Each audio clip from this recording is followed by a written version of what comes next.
Well,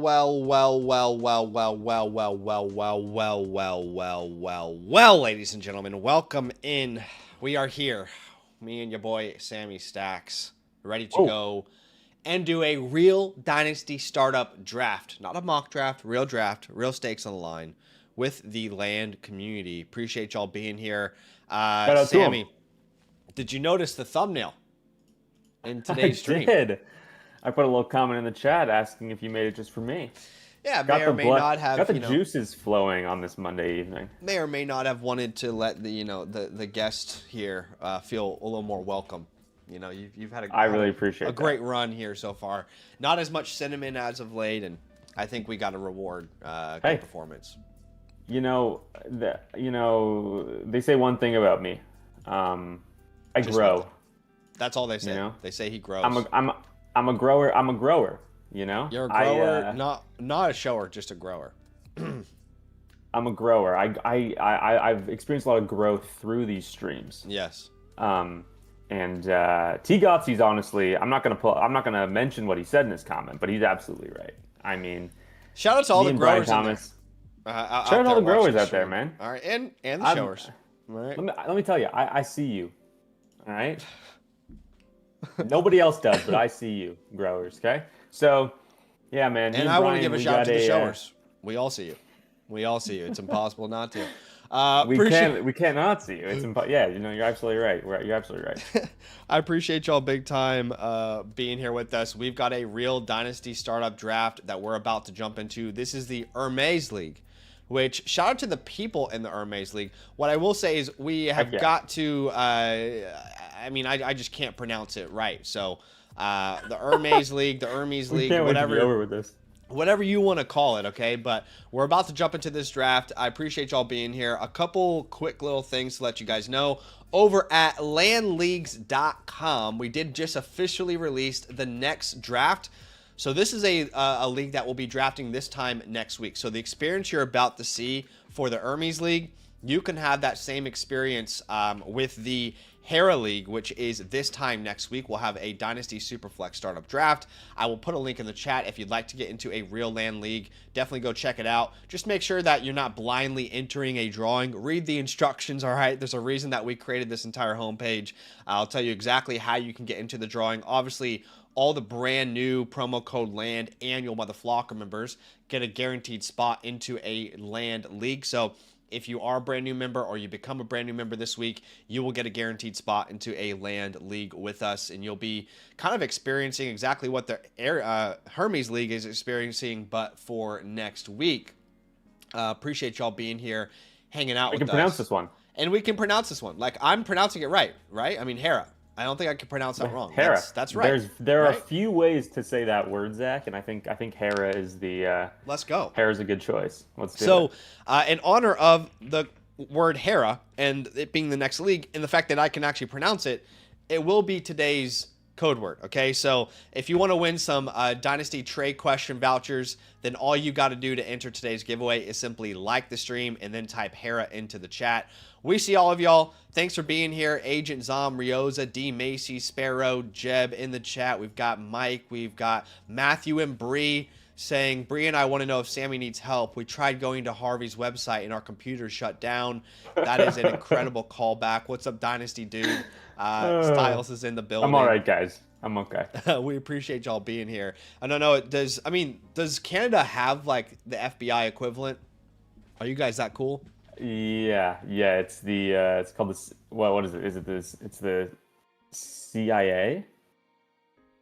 That's American. No. What is it? I know it. Sounds like you certainly do. CSIS. CSIS is what it is. The Way Canadian harder. Security Intelligence Service. You know, let me just give you a little bit of feedback that you can transfer to Canada. If you want to have a badass like behind the scenes special ops organization, 3 letters, my friend. 3 letters. Okay. Well, we like to be different, I think. All right, CIA. You know, it goes on. Anyway, we are going to jump into this draft. I just thought that could actually start going in a bad direction. We are going to jump into this draft, and this is a Superflex Let me get you the exact settings here so we're all on the same page. Real draft, real league. And we have got a Superflex Start 10, 0.5 Titan Premium, third round reversal, and obviously code Cinnamon applies. What does that mean, Sammy? What does code Cinnamon mean? So code Cinnamon is basically what we say anytime somebody has uttered the name of a player who has not yet come off the board. That goes for Zach and myself verbally, as well as you in the chat.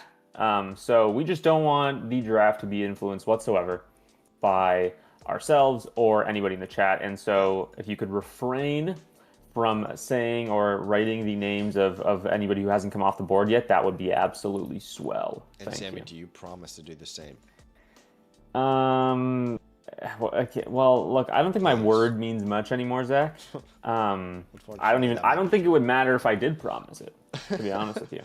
I don't know if the people would take me seriously. Just an absolute madman. Okay, I'm gonna try my best, though. I That's what I'll appreciate say. Hermes this league's patience. I just want to quickly note that there are 2 trades that have gone down so far in this draft.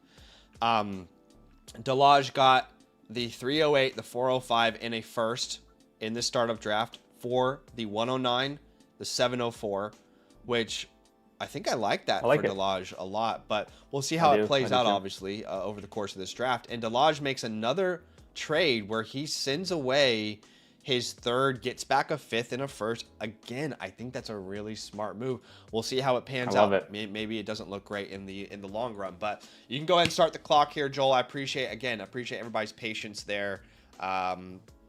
Thanks for being here, gang. I appreciate y'all hanging out. What I want to know as we start today's real Dynasty Startup Draft is, what player are you guys targeting the most in a startup draft now that the draft has concluded?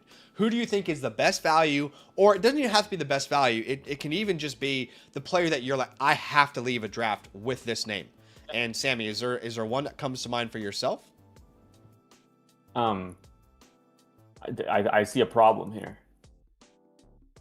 We're just Cinnamon. That is actually like a terrible prompt for me to start the draft with. Yeah, I was gonna say this is the worst thing you could possibly do. Or was I testing everyone? And was I testing you, young grasshopper, and you passed with that means I've grown.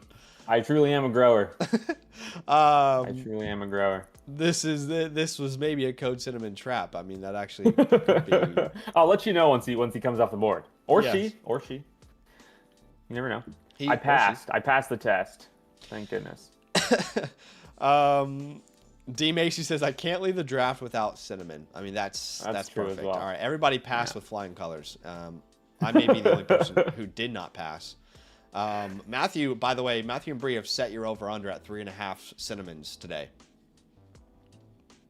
Imagine we had like a flock. I'm offended. You know, like Bet USA or whatever. We had like a flock bets, and like you could bet on like the randomest. Flock. There should be a Kalshi market. There should be a Kalshi market for how many times I'm going to Cinnamon. Yes, I agree. So Comish Joel is in at the 7 hole here. I recognize Slim Pickens from another league, I do potentially. recognize Slim Pickens as well. Shout out to him. Yeah, shout out to him. Shout out to you guys for being here. I see y'all in the chat. Wild Dogs here. Dave, Dan. Has anybody seen Devil Wears Prada 2 yet? I haven't. I'm waiting for the next ladies' night at my local theater to head over. Honestly, man, ladies' night was fun. I'd go again. I don't mind the attention. You know. There you go. Nobody could even pay attention to the movie. They were just looking at you the whole time. Who is that bald-headed Stanley Tucci? Honestly, though, I did realize to myself, like, when the first Devil Wears Prada came out, I had so much hair, right? Like, luscious locks. I mean, I could look like a surfer with all the hair I've got. Sure. I'm a different boy now. And, like, this version of me actually really appreciates Stanley Tucci, and maybe, dare I say, even looks up to him. Like, maybe that is who I would like to look like as I get older and older. I have a new idol because I'm bald. Apparently, we missed another trade from Delage. We got 2 auto picks to start the draft. Yeah, let's Not hope sure that what. these boys are. Oh, Olsen's Yeah, active. I don't know if they're shopping. Like, I don't know if there people are he's shopping back. their He's picks or back. what. But yeah, apparently there was a 3rd trade that Delage made. A third one? I haven't seen a third one. Yeah. I'm sure Joel will send it through if it's coming. Yeah. Because yeah, he no his I don't think his 204 was in any of those trades that you showed, and he doesn't have it anymore. Oh, okay. But yeah, I'm sure Joel will send that in due time. Yeah, Zach, I haven't actually seen the first Devil Wears Prada. What? I should watch that. Yeah, yeah. Yeah, I need to he had to take it off the draft board view for that. You haven't seen the first Devil Wears Prada? No, I mean like when did that come out? Like 2007? 6. And 2006. I mean, that's Zach, the like year you were born. do you know how old I was in 2006? I'm gonna guess 3. Wow, congratulations. Was You I got right? it. Yeah. Okay, still though, there are some movies like growing up that you just like. Honestly, this is less your fault and more your parents' fault. Could you get your mom or dad on the stream real fast so I could just let them know that, like, they No. may have potentially not raised their son correctly? Look, my parents may have not seen The Devil Wears Prada. That's just I've that's seen a most of staple, the man. classics. That's a pop culture staple. Yeah. I mean, you've got to Yeah. know The Devil Wears Prada. Yeah, I should definitely watch it. No excuses. Okay, this draft is going fast and heavy. We've got Drake May at the 104. Then we've got Jamar Chase, JSN, Puka, Amon-Ra in the top 8. Daniels at the 109. Yeah, Jackson I at the mean- 110. Bowers at the 111 here to begin. Like I think Amon-Ra St. Brown is great. Yeah. I can't get him over Jaden Daniels. Yeah, I recorded and not tomorrow, but the day after this video will release for you guys, but I recorded brand new cornerstone rankings. I thought it was appropriate to do so since the draft has just finished, and considering that we have a lot of changes, right? I mean, the last time I did my cornerstone rankings, Ken Walker was still a Seahawk. So Amon-Ra is someone that I ranked quite highly, but I did say in the video, I find him really difficult to rank because if we're playing in a 2 to 3 year window, he won't have less value to the output of your team's total points.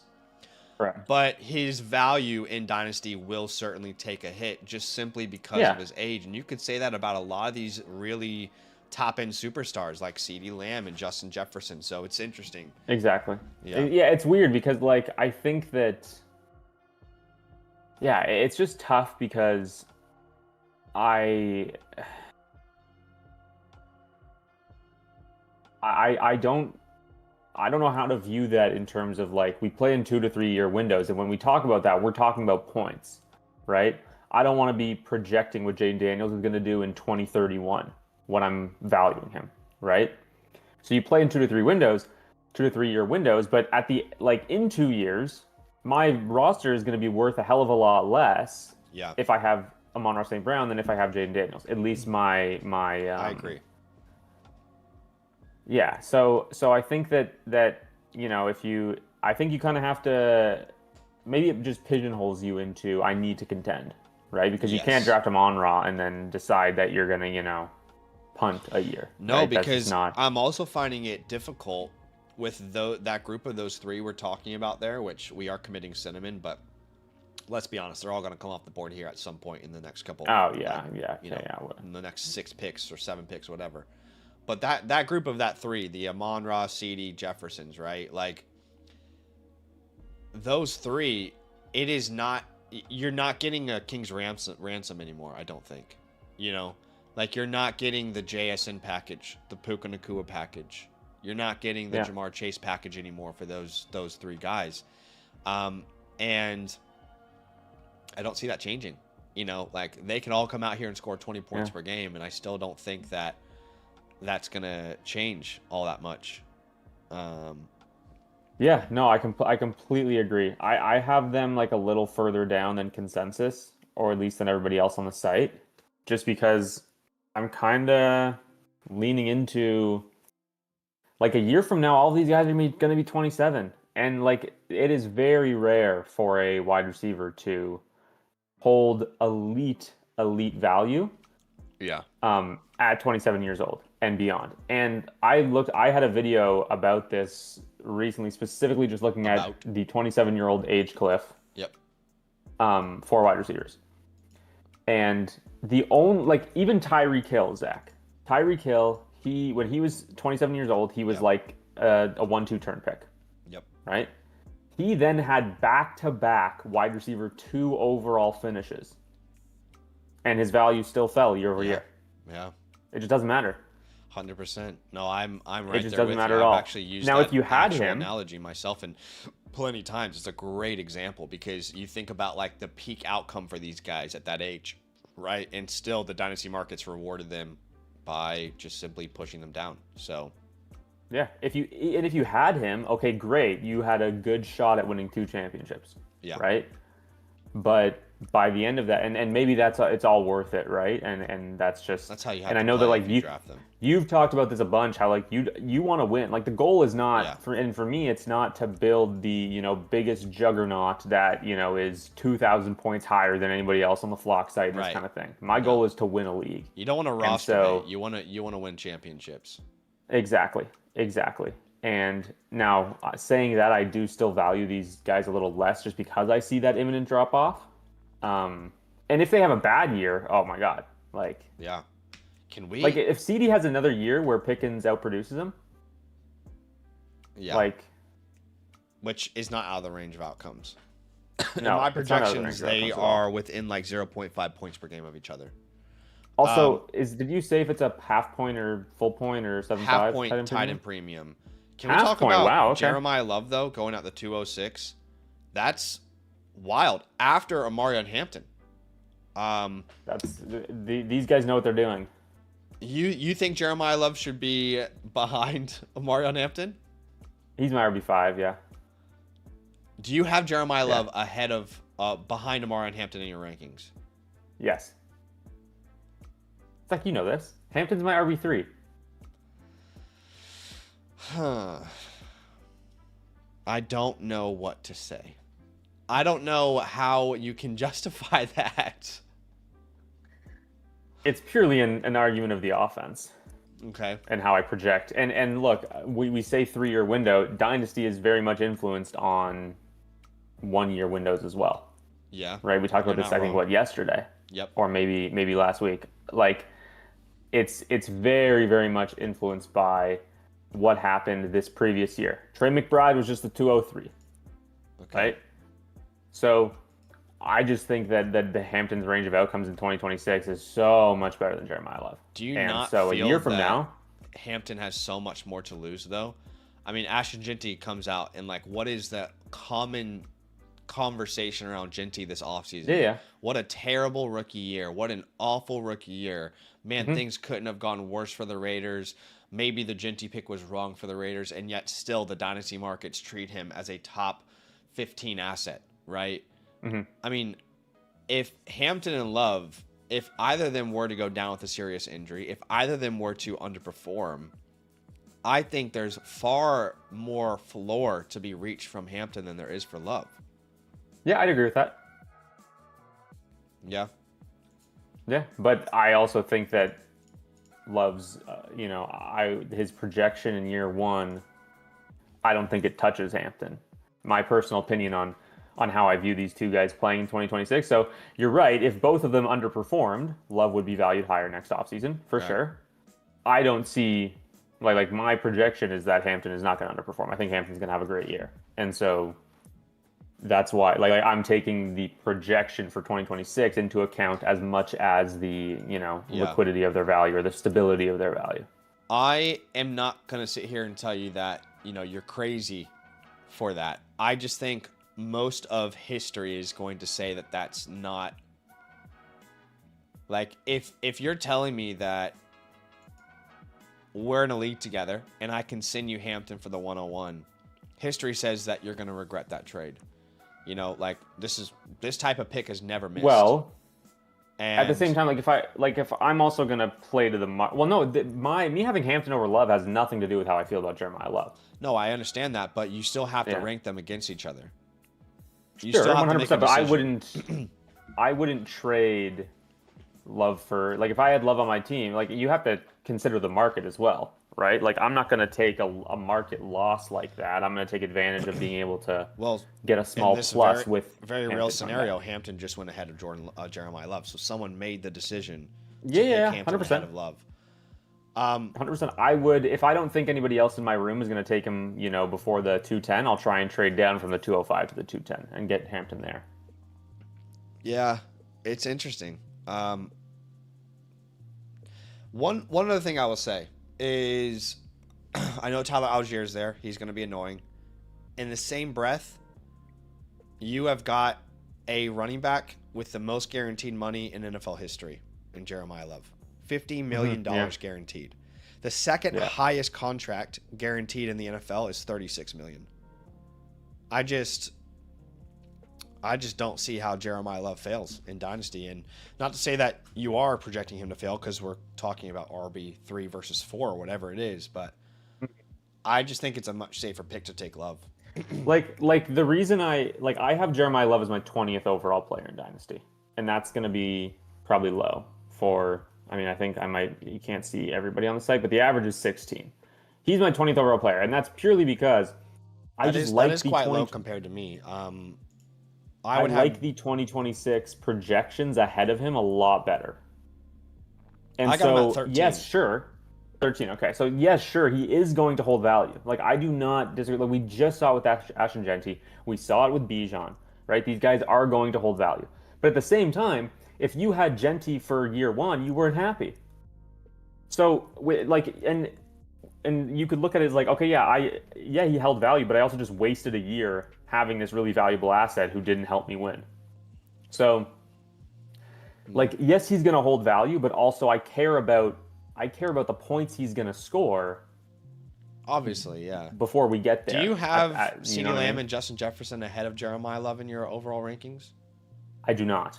Okay, neither. So I have Jefferson at 21. Yeah, who's ahead of Love for you then? I can list them off. Yeah. So my top 8 is the same as everybody else. It's this, but Daniels instead of Amon-Ra. And then we go at 9. I'll go 9 onward. Caleb, Lamar, Burrow, Neighbors, Hampton, Genty, Bowers, Hurts, Amon-Ra, Dart, McBride, Love. Okay. So I think go down from Love. So go Love and then right below or right above Love. Go down for one step. Who is that? So one spot below Love? One spot above Love. Trey McBride. Trey McBride. Okay, look, depending on what the premium is, I could understand. What about below that? This is assuming a half point. Okay, how about higher than that? Who are the 5 guys who are higher than Love? Bowers, Hurts. Okay. Amon-Ra, Dart, McBride, and then it's Love. I think the Dart, Hurts, Caleb is where we see it differently. So and I think that you're doing some market baking in there with how quarterbacks are being devalued, where this is literally just like who I prefer. And this is why, like, I think that it's important, and I would caution anybody who is like, if you're a person who's gonna, you trust what I have to say for some reason, and you want to look at a trade. Just look in the mirror, reassess your life. Yes, and then if you still feel that way, and you want to use my rankings on the trade calculator, I would just caution you, and like, this is what I would pay, but in every trade you ever make, you have to market bake. You cannot just pay what you think a player is worth, because there is value to be had there. That's how you build really good Dynasty teams, is because I think Hampton is 10 picks too low in Dynasty startups, right? I have him at 13. The expert average is 23, right? So in that case, I'm going to try and get as much value as I can on top of him. Yeah. Because the market views him lower than I do, right? It's not like if you offered me Genty for Hampton, or the other way around, right? I'm not sending my Ashton Genty for Marion Hampton because that's not fair market value. Jeremiah Love for Marion Hampton? No, I'd want a plus. Okay. Because it's not like look, Zach, if I see if I think that I want to buy a new water bottle, right? And there's this water bottle advertised at Costco and it looks amazing. And I'm like, damn, this water bottle is so nice. I would pay $60 for this water bottle. And then I get to the cash and they say, or I go to Costco and there's a little tag on the water bottle and it says $40. Am I going to go to the cash and give them $60? Well, the question I would have is how much does the hot dog and drink combo cost? $1.50, as always. So then I'm taking 20 of those over a water bottle. Okay, well that's not the point. That's not what I'm saying is the point, okay? What I'm saying is that the market sets the price. 30 Matthew Goldens. I'm just kidding. No, I get it. What I'm saying is that the market sets the price, right? And so I am not going to pay way above market because that's what I think he's worth. Yeah, I could say. So in a startup where like if you don't want to trade with the 90-second clock and stuff, like get your guy. Like I think that this Hampton at the 2-5 pick is going to work out great. Sure. I really do. There's a lot more risk there, in my opinion, than if it was Jeremiah Love. Sure. Yeah. But and I believe in Hampton, but it's the same with BTJ, right? Like I mean, we'll get to him when he comes off the board, but like I'm literally 20 spots ahead. That is definitely cinnamon there. We've committed a lot of cinnamon today, but yeah, we'll have to call that one out. By the way, Joe at pick 8, please don't think that you're not drafting well, because he's like, damn. They've only talked about Amon-Ra and Hampton so far. No, Joe, we just like to yap. Yeah. Don't worry. Yap. So don't feel like you've had some terrible drafts so far. Guys, I appreciate y'all hanging out with us. If you'd like to enter today's giveaway, all you have to do is a two-step process. Step 1 is to like the stream. Step 2 is to type our code word, which today is HERA, H-E-R-A. You might notice my voice is... fading. It's holding on. Fading fast. Lightning McQueen. So, yeah.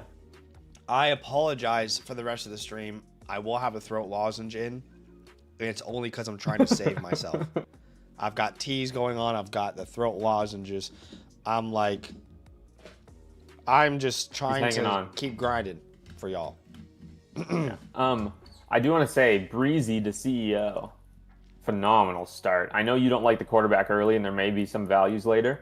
But, I mean, Breezy gets my 7th, 11th, and 16th overall player without having to move. Right. The Burrow pretty wild start. Yeah. I do love Jason as well. Like, I know it's a new coordinator. I just can't imagine a scenario in which Jason is not the feature again. I mean, what do you have, like a 33% target share again? Or last year, excuse me? He didn't add anybody.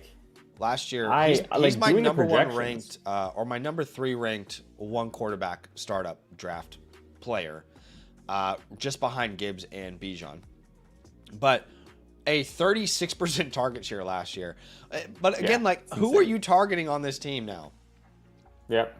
I don't know who else. Zach, I told you I did the projections. Like I try not to give anybody over a 30% target share in the projections, just because that is he had an outlier season, right? It's almost unheard I don't give of. it exactly. I don't give anybody in my projections over a 30% target share, but he gets 30, of course. And the only worry I have is the passing volume, right? That's literally it. And if he doesn't have a nuts efficiency season, and the passing volume is not really there because it just wasn't last year. The Seahawks were bottom 5 in total pass attempts. Yep. But like you said, they didn't add anybody. No. They didn't add any. It's him. It's Rashid Shaheed who got an extension, and I think a lot of that is Cinnamon. Can I talk about these irrelevant Seahawks wide receivers? Yeah, Shaheed's fine. So Shaheed, you have my blessing. I think a lot of it is, I think a lot of it is, what he can do on special teams. I think that's what they paid him for in large part, because he did get a big deal. They just didn't really use him on offense that much last year. No, Like I don't. a little bit here and there in the playoffs, but It's hard because they were already a then really good team, and they traded for him mid-season. Like, yes, he will have an exactly, uptick in involvement, but like not to the point where now JSN's a 27% target share guy. Like, he's still going to be exactly, over definitely 30. not. We did have Definitely not. And then another you trade have go down, by the way. Sorry. With okay, Delage. This was the third trade that he made, sending Gets a his 28 204 first now. startup and his 809 startup for the 410, 610, and a 28 first. And I got to be honest, guys, Delage, no disrespect to anybody in this league, but if you're going to punt 1 year, Delage is showing you a masterclass on how to do it, in my opinion, right now. Like, these 3 trades that he has made, this is like best case scenario masterclass if you're not going to dive into the draft straight away, and he's still going to probably walk away with a pretty decent team. Yeah. I mean, he started with Trevor Lawrence. He's got 3 4th round picks, 2 5ths. Yeah, this is going to be, and he added 3 future firsts. He's got 8 picks in the first 6 rounds, despite, gaining, 3 additional future first round 3 picks? firsts. Yeah, exactly. He did a really good job. He did a really, really good job. And not to say that anybody's made a bad move, but yeah. So we do get our second rookie off the board, Cardinal Tate at the 404. Wow. This is definitely the sweet spot for him. A couple That's things funny, Zach. I am surprised about, though, is Go ahead. Egbuka going before him, Nico going before him, and Garrett. I'm not going to say that you shouldn't do that, but it's just surprising to me given how people value these picks and trades. Nico at the 312 is I agree with you. I think this is a good spot for Tate, but he's it's funny, Zach, I told you the other day that when I was doing those mock drafts on stream on Saturday night, he was going at the 2-3 turn. So this is more where I feel he should be valued. I have him as like a late 3rd round pick. But you put the guarantees ahead of him. These quarterbacks, James Cooks, Pickens, but after that, I do think like when Pickens is off the board, it's free game. Yeah, no, I completely agree with you. I don't think that in any league I'm in, I can sell Nico Collins for the 102, and I've tried it in many leagues. No shot, no chance. Yeah. What I've seen this. If you look at George Pickens and CeeDee Lamb, there's a 2 next to them. I don't know if this is just a sleeper glitch or if something's going on here, but isn't that normally the bye week? Right. Yeah, you're right. That doesn't really make sense, does it? I saw it on Javonte in one of my leagues today. It's only the Dallas players. Got to be some glitch. Yeah, it's some sort of bug, but yeah, I just thought that was strange. Jordan Tyson. Harold Fannin, this is half point, right? Yeah, that seems a little. That seems high for both tight ends. Again, like in a 0.5 tight end premium, think about this. Are you really going to trade your 103 for Harold Fannin? I love Harold Fannin, but no, I'm not. No, there's no shot. I think this league may be overvaluing tight ends a little bit, if I'm going to be honest with you. Colston Loveland, phenomenal pick, though. At 3-1? Yeah. Yeah. Give me 1 second. Let me grab my laptop. I'll tell you my projections for Loveland. Let's hear it. Oh, I'm excited. If they're bad, I'm leaving. If they are bad, I am leaving. I won't sit here and accept Colston Loveland slander. I won't do it. I simply will not do it.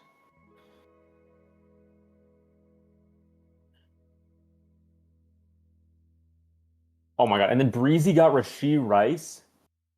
Jeez, Breezy, I promise you, brother. After you're done here, and this team is loaded onto FlocksFantasy.com, you are going to be first by a mile in my rankings, brother. By a mile.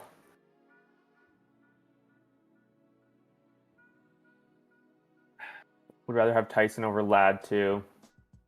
By the way, Sammy, I made I some think- pretty big changes to the cheat sheet that we had been working in. Branding wise, Ooh. uploading to Flock site wise, team projections wise, adding love to tiers see it. before you upload to the Flock site if you want. Also, what I will added say- was value over replacement, because when you upload them as natural rankings, the system was just putting quarterbacks at the top because they were projected to score the most, but value over replacement is kind of built into these uploads. It might be where, you know, you might not care, you might not. But can I tell you right now, and this is just based off my projections when I consider value over replacement, of my top 18 draft picks, how many do you think are running backs? Top 18? Mm-hmm. Oh my god. I mean, what scoring format are you looking at? Half or full? Full point. Full point? Top 18. Mm-hmm.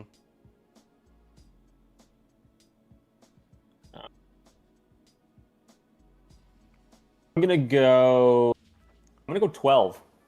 13. Wow. Yeah. I mean, I only have I have 10, but I figured I saw two guys. There's two guys right outside my top 18 Again, that this is, like could this easily is like sneak in value there. over replacement considered, not just straight point per game output projections. Okay. Yeah, I'm looking at just raw points per game. Yeah. But not including quarterbacks, of course. Which again, I built And, that into this latest version of it. Which Okay, You can- I'll get you to I send that think over to you me can so I can check it upload out. your JSO into it. And anyway, Okay, sick. By the way, Zach, yeah, I'm sure there's no issue with me saying this. yep. This year on the rankings page for redraft, for the first time ever, the Flock site will have projections from creators. Oh, really? Yes.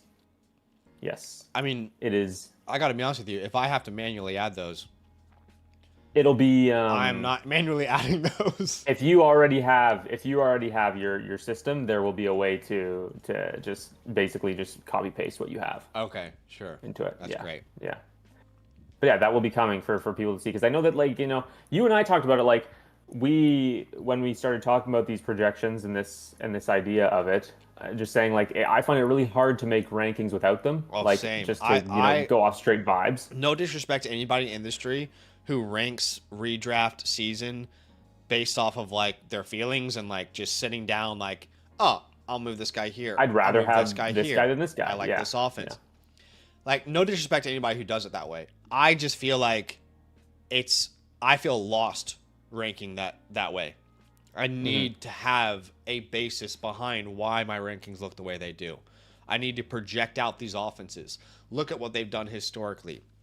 Go and project out each carry, each rushing attempt, each target, percentage of touchdowns, catch percentage, right? Yards per carry, All this passing kind of stuff. yards per attempt. Exactly. It's like, I just feel like I am just completely lost if I'm not actually projecting in that format. Because also, Zach, like all of those feelings and vibes like that I just mentioned, you put all of that in when you are giving people target shares, when you Right. are giving people But it yards makes per attempt sense. and this kind And of you stuff. can say, right? historically, this has happened this many times, or this player's never reached this height, or maybe they could. So, yeah. And so that's when the vibes go into it. And then I did all 32 teams. I did a sweep this weekend and like post draft and all that kind of stuff. And there was a bunch like that came out where I was like surprised. And I was like, I never would have put this player here. Yeah. Like, I wouldn't have thought to rank this player in this spot. But actually doing the projection was like, oh no, you know what? There's a lot of, vacated targets in this offense and whatever it is, right? So yeah. I really think that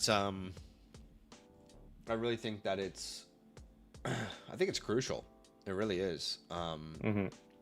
I've done a year where I didn't have the projections, and it felt like, look, there's so much luck to fantasy football, but at the same time, it really feels like just kind of guessing to me. it does. I It might not genuinely be does. smart enough. Like, other people might be smarter, right? But anyway.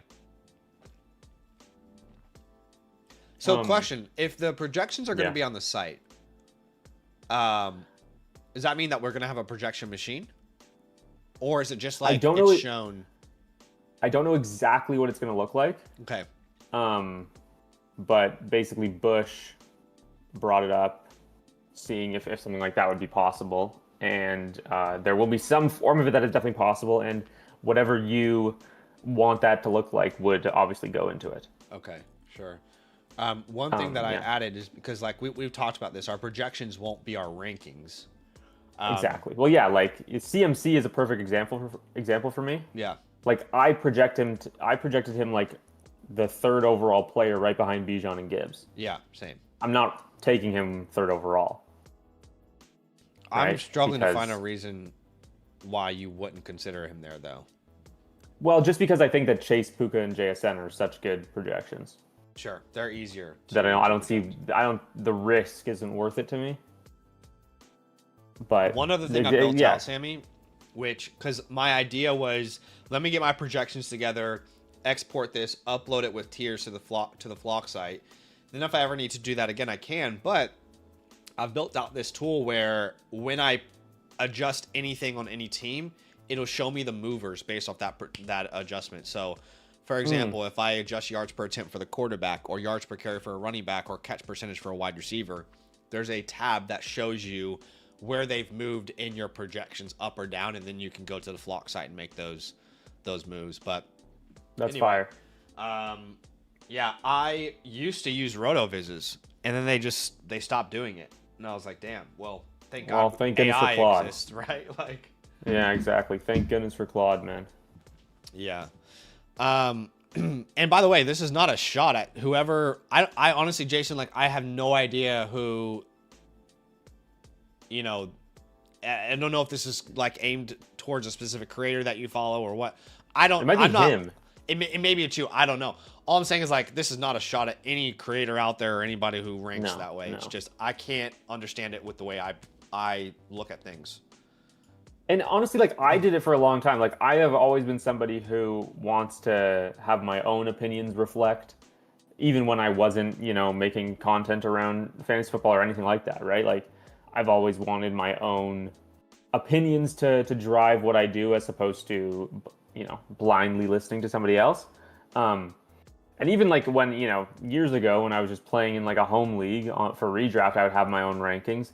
Doing it this way just makes me feel so much more confident in them, because I can actually be like, okay, this guy is here because this is what I am projecting for him 100%. In the offense. Yeah. And you're not going to get all your projections right, but it makes you more confident. No. And it's a baseline. And like you said, it doesn't determine the ranking completely, right? I will say it again. I've said it so many times. Jadarian Price is going too late. Wow. Yeah, that's. I just think, like, well, no disrespect to Judkins. I actually think Judkins is a better prospect for sure. But Judkins is going to be in Cleveland. Okay, that's not going to change at any point where if you're playing a window to win in Dynasty, it's going to matter. I just think in general, some of these running backs may have gone too late, but I think Price is like constantly the 6 of those top rookies off the board, and it's just later than the other guys. I don't agree with it, but I'm taking Price over every running back that went ahead of him in the 5th round. Yeah, I think there's an argument for it. I would definitely take him over Judkins. Nice. Brees is so weird because I'm starting to get excited about the Jets' offense, and I hate it. He's one spot behind Price for me, so like it is very close. Yeah, the Jets. I mean, dude, like. It's like, what if this offense that we thought was terrible adds prospects that we like, and gets better? Seemingly that would be like an easy thought process to follow, right? Yeah. But then it's like, but it is the Jets, right? And it is, what, like, it's funny because we're getting to the point where like the only thing holding me back is Frank Reich. I just like he doesn't have a good track record recently. Hold you back from like fair. Like it's. Other than that, like, I think, look, we give a lot of passes for the Raiders last year. Yep. Right? Ashton Genty, Brock Bowers with the injury, but Geno too. Like, I do think that he's a lot better than what he put on tape last year. And Scribbles is exactly right. This is all you need to say. It's the Jets. Yep. Which is But they have completely a fair. But really good offensive line. Like, all right, I'm not even asking the Jets to be a top 10 offense. they don't need to be. If they are right. even For a Brees, top for 20 Brees offense, specifically. Brees will be a smash. Yeah, he really should be. As long as it's not like this like garbage that we saw last year with like nobody knowing how committed he is to them and how Yeah. committed they are to him. Like, And like let's Braylon stop Allen with looks all the not bad. conversations to the side to the media saying that you want it to be a split. You know damn well that Brees Hall is your best running back, and it's not even close. All right, let's just keep it a buck. Exactly. And I'm just thinking like at this point, like I would rather him just sign an extension. With New York? Like, yeah, I don't want him to play on the franchise tag. It just puts too much, uncertainty in terms of commitment Yeah. for me. Okay, looking at the board here, we are now through 5 rounds.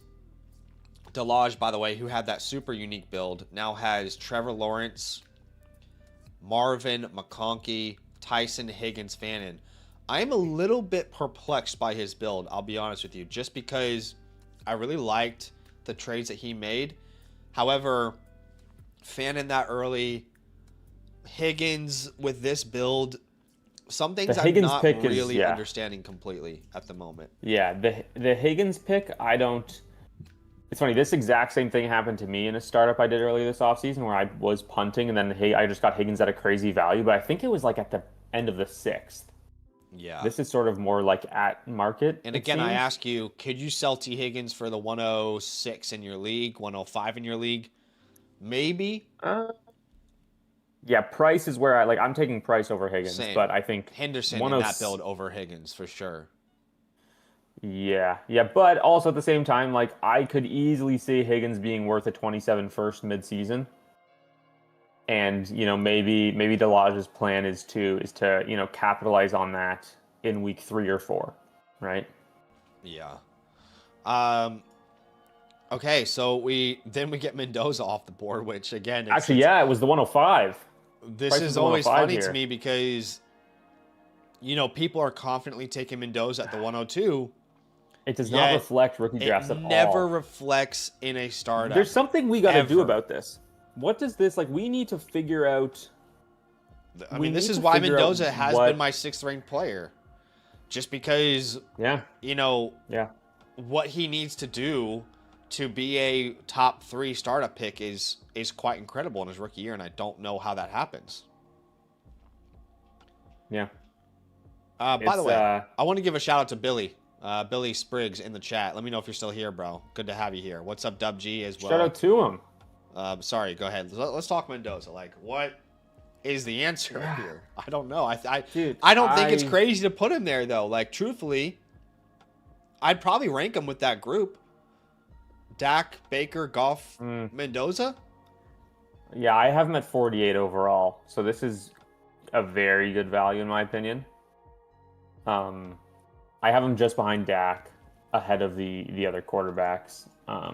Yeah. It's weird.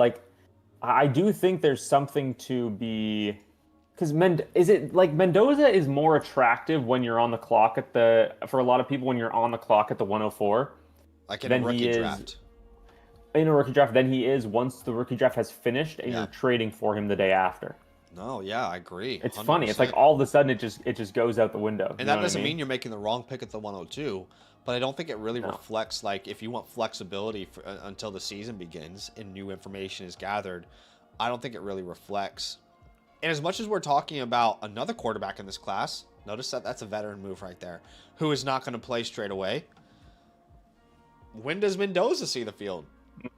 Yeah, Zach, I feel like there's going to be a lot of talk of, we're gonna sit him for as long as possible, all this stuff. I think he plays by week 6 at the latest. I don't think it's crazy to say that, but I also don't think it's out of the realm of possibilities that they hold him off literally as long as they can.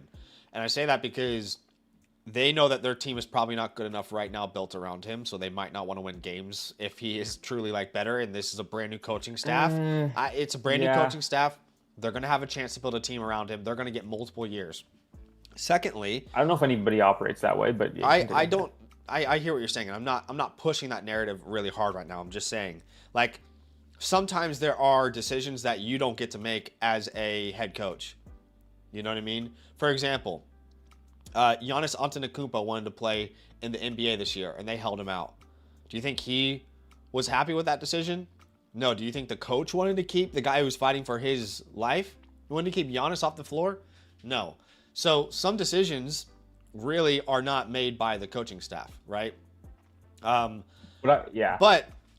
on top of that, I do think Kirk Cousins is going to be competent.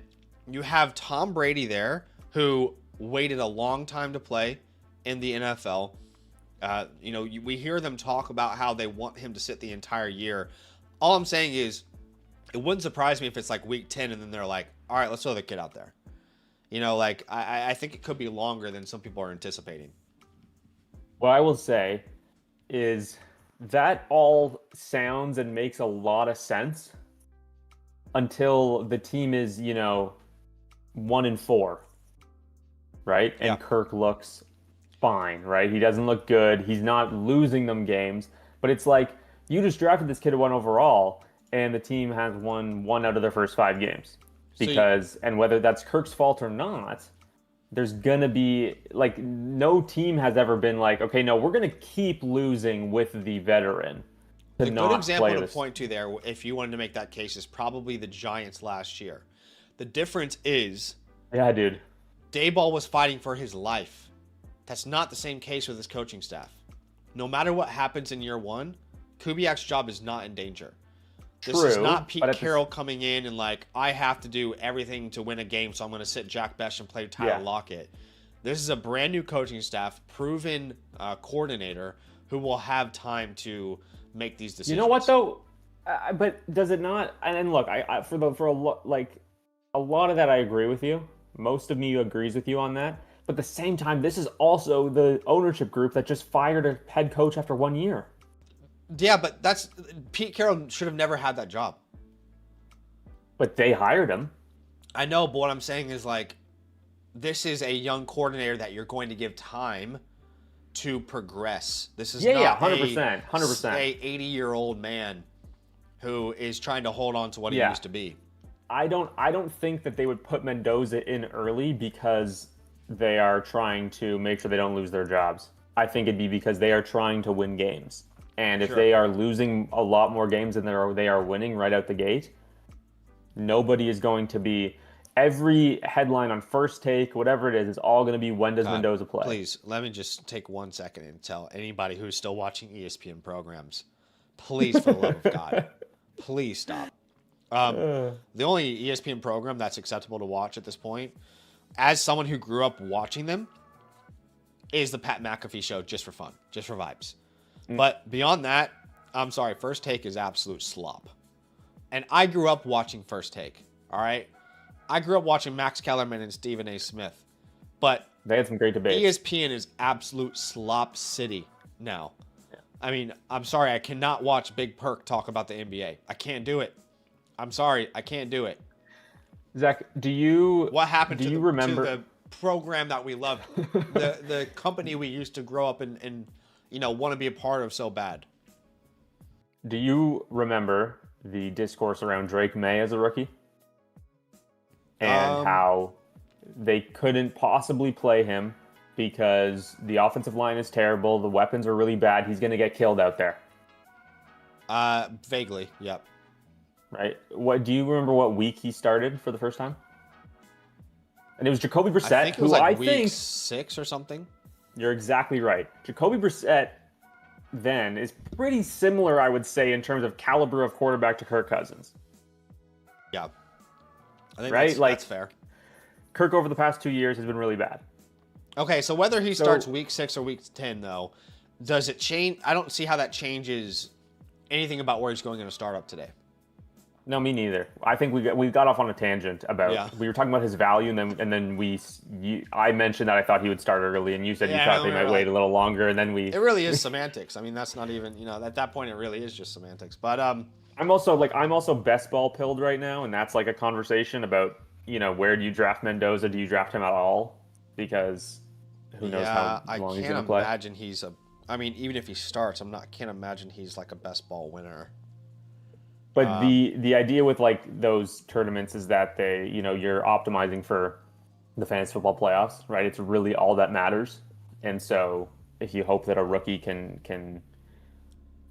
get you some. If Bowers is doing really well in week 15, 16, 17, chances are Mendoza is doing well as well. Sure.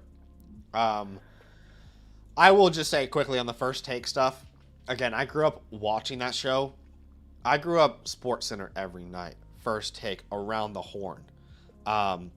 Like any ESPN program I was like glued to.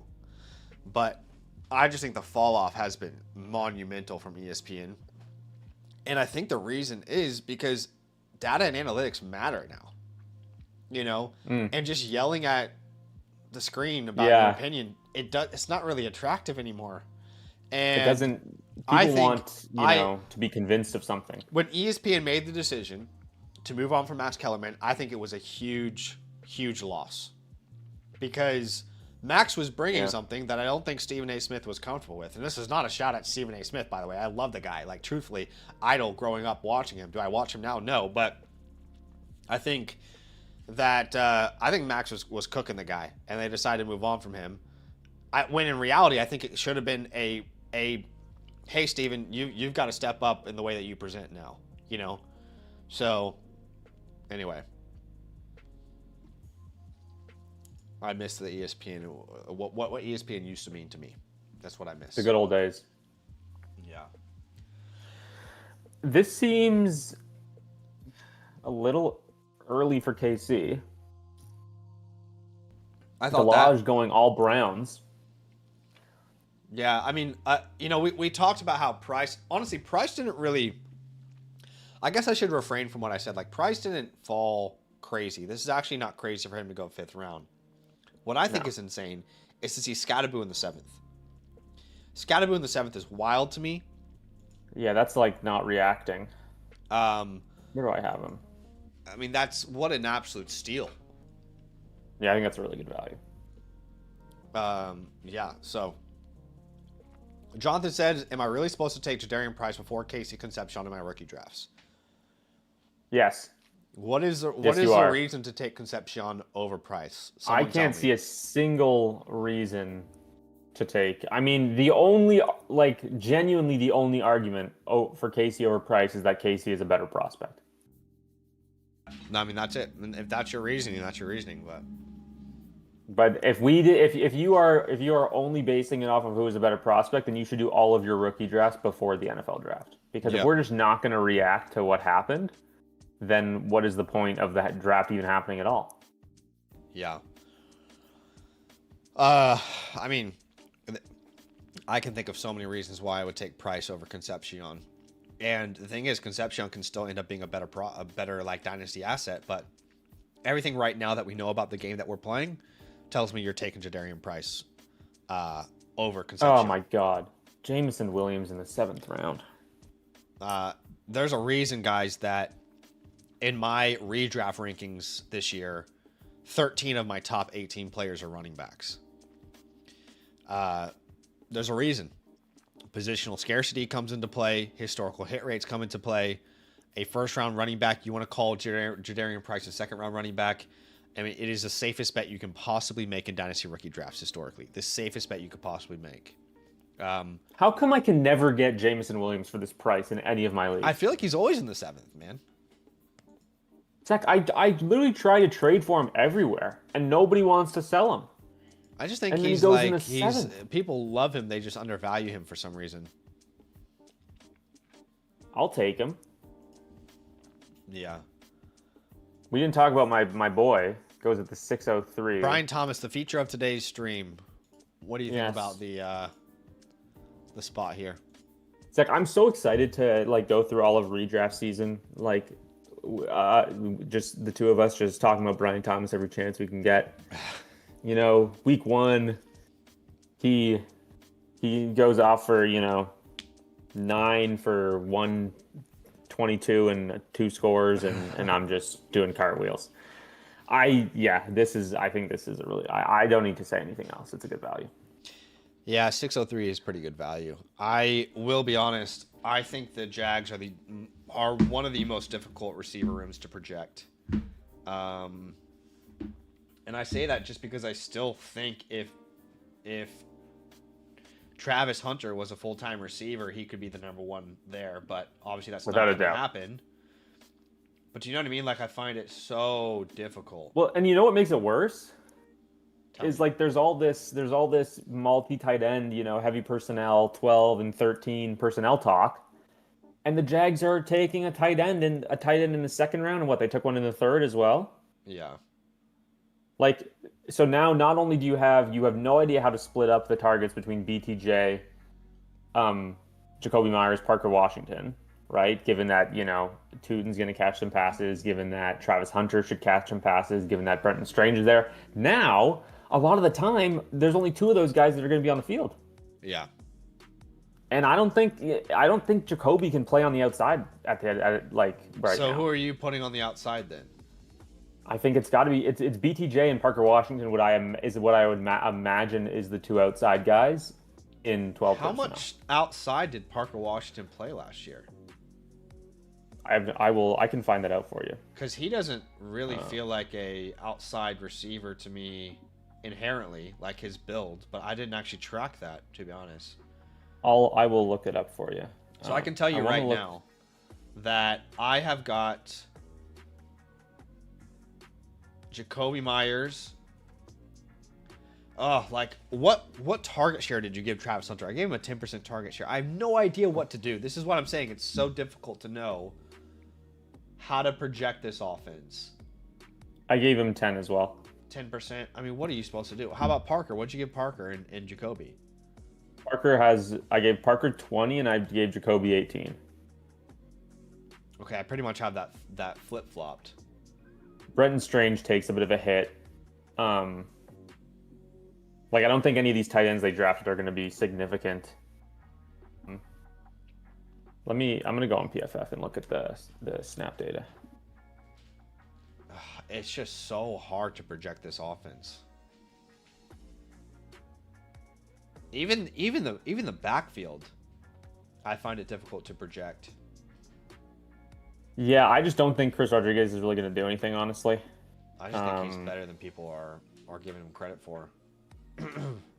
Okay, so Parker Washington last year ran 50% out of the slot. Yeah, that's what. Wow. That sounds right. Okay, Jacoby was out wide way more than I thought. Okay, I'm probably sounds wrong right, there yeah. then. So is that going to change your projections then? Uh, I had Jacoby at 20, Parker at 17. I didn't realize he played outside that much. Yeah, that but honestly, I don't think. Yeah, that's tough, man. I mean, maybe it flips. I like. In reality, I'm taking Parker Washington over Jacoby Myers just because of the youth and upside there. Yeah. But I don't really want to touch either of them, honestly, because I'm so high on Brian Thomas Jr. and I think Travis Hunter is really good as well. So. Okay, in the 7th round, some really interesting picks. Seeing Cam Ward over Jordan Love, don't often see that, but calling your shot there with Delage. I think for as high as Harold Fanning goes in Tyler Warren, the fact that Tucker Kraft's a 7th rounder, really confusing. The way that this is fluctuating with the way these guys are valuing tight ends. Derrick Henry in the 7th is a bit of a surprise. Over Tootin, a little bit of a surprise. After you go Chase Jefferson out the gate, I think you're kind of, and AJ Brown. Right. Nordic is trying to win year one for sure. Facial Tootin, I think that's a good value. I find it hard to see a world in which he's not valued higher than this next year. Is where I'm at with that. I don't know. I mean, I just don't know that he's the answer. Maybe he is, but Chris Rodriguez, man, he's just never done anything. Never done anything is not fair because Washington's offense was really bad last year. And they weren't really in snares where they could run the ball effectively. I mean, they were still one of the most effective run games in the league. Like, don't get me wrong, but they were constantly Yeah. down in games. When you're going to Jacksonville, you expect to be in some more positive game scripts where you can run the ball. I think Rodriguez, I mean, he was very, very effective as a rusher. But you don't have to be pro Rodriguez to make a case against Tootin.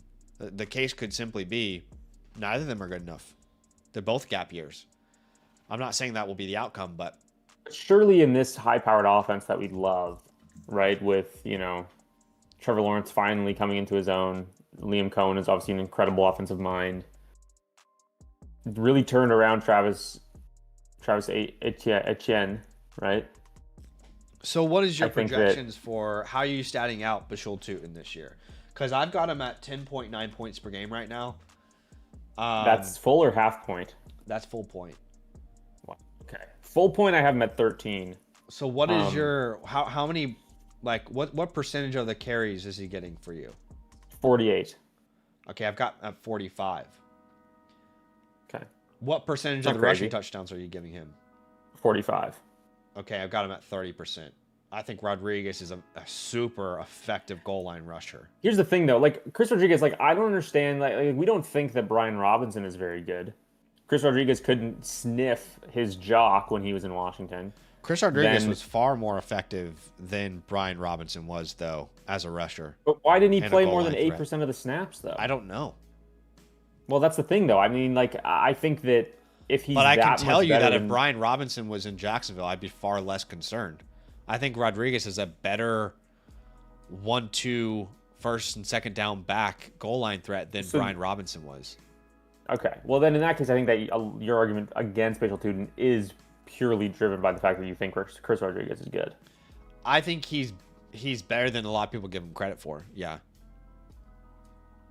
Yeah, he also is not going to do anything in the passing game. No, I don't. And LaKint Allen was what, a 7th round pick? Yeah, that's the problem. Trying to project Bashul Tootin as some huge passing game threat, like LaKint Allen will be there on third downs. So what target share have you given Tootin then? 8%. Okay, I got him at 6%. I don't think LaKint Allen is going away on third downs, man. How much did he play this past year? Let me look. LaKint Allen. LaKint Allen he had 11 receptions in year 1. Yeah. I've got him at 17 in year 2, which doesn't seem crazy to me. I have him at 21. Okay. Where are all your targets going then? Well, Brian Thomas is 23%, Jacoby 20, Parker 18, Hunter 10, Strange 15. Okay. I think that I just think that the path here is really simple. Chris Rodriguez is very clearly a short yardage goal line back, right? And I think that doesn't necessarily mean that he gets every touchdown, right? And obviously everybody knows that. But it seems very clear to me that that Liam Cohen came in. He drafted Bashul Tootin in the 4th round in a class where good running backs slipped to the 4th round, like Cam Scadaboo, because it was such a loaded class. He picked Bashul Tootin. They let Travis Etienne walk. Yeah, they signed Rodriguez for decent money, though. If it's it's his guy thing, Rodriguez was great with Liam Cohen at Kentucky. They signed him to significant money. No one thought Rodriguez was going to get that much money. Didn't he make wasn't it 2 years, 10 million? And by the way, we have no evidence Keaton so Mitchell far money. that Bashul Tootin's an effective rusher in the NFL. That's also a projection. That's true, What's your yards per carry projections for a Tootin now that he's going to take on more work? Because that's a conversation we haven't even had. He was not effective as a rusher last year. There were bursts, there were plays, but he wasn't. But what was it like? Also, I find it difficult to, yards per attempt is not really predictive very often. Sure. So I kind of just, the elites of the elites, Bijan and Gibbs are going to get close to 5. But I think that. How often is it that a guy who wasn't really effective good. gets more opportunities and becomes effective? Why is the RJ Harvey hit but he not was applied effective to Vishal Tootin? Well, because RJ Harvey can't run between the tackles. Facial Tootin very clearly showed that he can do it just because over the total sample size, he had a low yards per attempt. From what I saw, like that Bills, I just can't stop thinking about that Bills game in the playoffs where he was just gashing them over and over again. Right. I also think that it's a different role, right? Travis Etienne is a 3-down back. Which is what concerns me, because I think you should be more effective in that role when you're not asked to carry the ball that many times. Probably, but at the same time,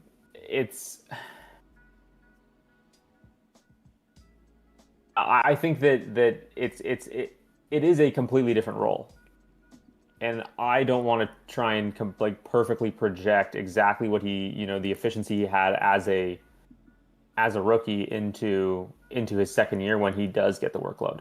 I just feel like typically, it's not always the case, but typically, if you're a running back that is set for more production, more opportunities, then you typically want to see that person be effective with the limited opportunities that they were given. But look, I think LeKent Allen's playing the majority of third downs. Even if Chris Rodriguez is not in the picture, that's slightly frustrating, although it does mean there's still a huge upside for Tootin. But I don't think Rodriguez is just a nobody. I don't think he's just a nobody. I don't think he's a nobody. I just don't think he's very good. 28% of the carries. That's 134 attempts. And I've given him 30% of the rushing touchdowns, just like Tootin. So we probably have averaged... I mean, we have Chris Rodriguez very close then, because I gave him 32% of carries and 30% of the rushing touchdowns. So who'd you give all the rushing touchdowns to if Tootin has 30% and Rodriguez has 30%? Tootin at 30, Rodriguez at 30. You're going to have to give Trevor Lawrence a percentage of that. Yeah, I gave him 25. He's scored 9 touchdowns last year, right? 3 the year before, 4 the year before. So he's always a threat on the goal line. How many times were ETN owners pissed off because, like, oh gosh, another quarterback sneak for a touchdown? He ran really hot at the end on touchdowns. But what percentage did you give him of the rushing ones? I gave Trevor 30%. Okay, I gave him. So you got. Okay, so that's 90. Okay, I gave him 25. So that's 30, 30, 30, and then I gave LeKent 5% of the rushing touchdowns. Okay. Yeah, I didn't give LeKent any rushing touchdowns. Yeah. I just have no idea why he would be in there. People are going to have to make a case for Tootin for me personally to get on board. That goes beyond Rodriguez is bad, because I don't agree. I don't agree that Rodriguez is bad. Yeah, I completely get that. And maybe like I don't think Tootin is some, game breaker, right? I do think he is very good. I also don't think Chris Rodriguez really matters, personally. Like, that's just my opinion on it. Like, I don't think the contract indicates that. I think it's Liam Cohen, getting his buddy from Kentucky, maybe doing him a favor. I mean, like, he got Keaton Mitchell money. Yeah, but more than anybody thought he was going to get paid. True. I think it's fair to say that. Yeah. Yeah, but does that mean, like, the Jags also took a blocking tight end who is a super senior who has like 20 career receptions in the second round of the NFL draft? Yeah. So am I really going to put a lot of stock into how they choose to, that tells build their me team? They probably want to use Rodriguez. Look, I mean, he's going to block for every running back. All I'm saying is, like, the efficiency was pretty good for Rodriguez every time he got an opportunity in Washington. Even last year, when everybody knew Washington was running, like, at every point, Rodriguez was still effective, was still efficient. After contact numbers were good. Missed tackles forced per attempt numbers were good. So I think he is just a better player than people currently give him credit for. With all of that being true, I would then ask, why was he not able to get a sniff of opportunity behind Brian Robinson? And why did it take an Austin Eckler injury plus Ja'Cory Krosky-Merritt, a 7th-round rookie, being bad for him to get any sort of opportunity this past year? Because he didn't play any snaps until week 3. JCM a 7th-round rookie because he clearly showed last year, while there was some inconsistencies, that he's worth more than a 7th-round pick. Like, I don't think if we redrafted him, he would last into the 7th round. I don't think that's true. JCM was not bad. That's just He not. was I'm sorry, I fine. don't agree at all. He was perfectly fine. But I'm saying if Chris Rodriguez is this incredible player, why wasn't he able to play until JCM started showing some, signs of falling off? I mean, Like if we're you asking why can't tell. Washington is making certain decisions, I don't know how to answer that. Yeah, I can't hear an argument for Chris Rodriguez being a big factor in limiting Bashal Tutin's work if he couldn't limit Ja'Cory He Krosky-Merritt. did though.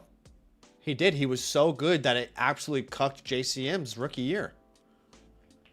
But They that's could but not but keep him off JCM the is field. not. But I don't see JCM anywhere close to the same realm, and that's what I'm saying. I'm like, okay, Chris Rodriguez, he had to beat out JCM to even get close to 40% of the snaps. I just don't Whereas think JCM is a bad player. I don't think he's bad either. But I'm saying that I don't think that getting on the field behind a 7th round rookie, like regardless if he's better than that or not, like that's what he was, right? Yeah. I don't think that plays to Chris Rodriguez being good. I mean, Rodriguez is you have to keep in mind, like, we have to contextualize this. When was Rodriguez drafted? Like, what was the staff that drafted him? Because if you know anything about the previous regimes in Washington, you know that every decision they made was an absolute shit show.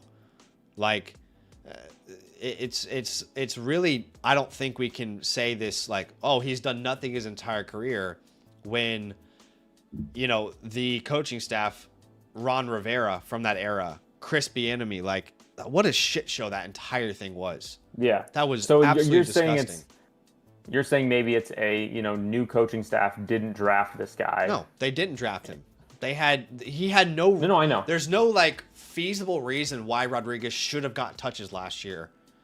Injuries happen. He does get touches, but nobody who's like, oh, here's this like really late drafted player that was from a previous regime that was an absolute failure before you. Would you like to feature him?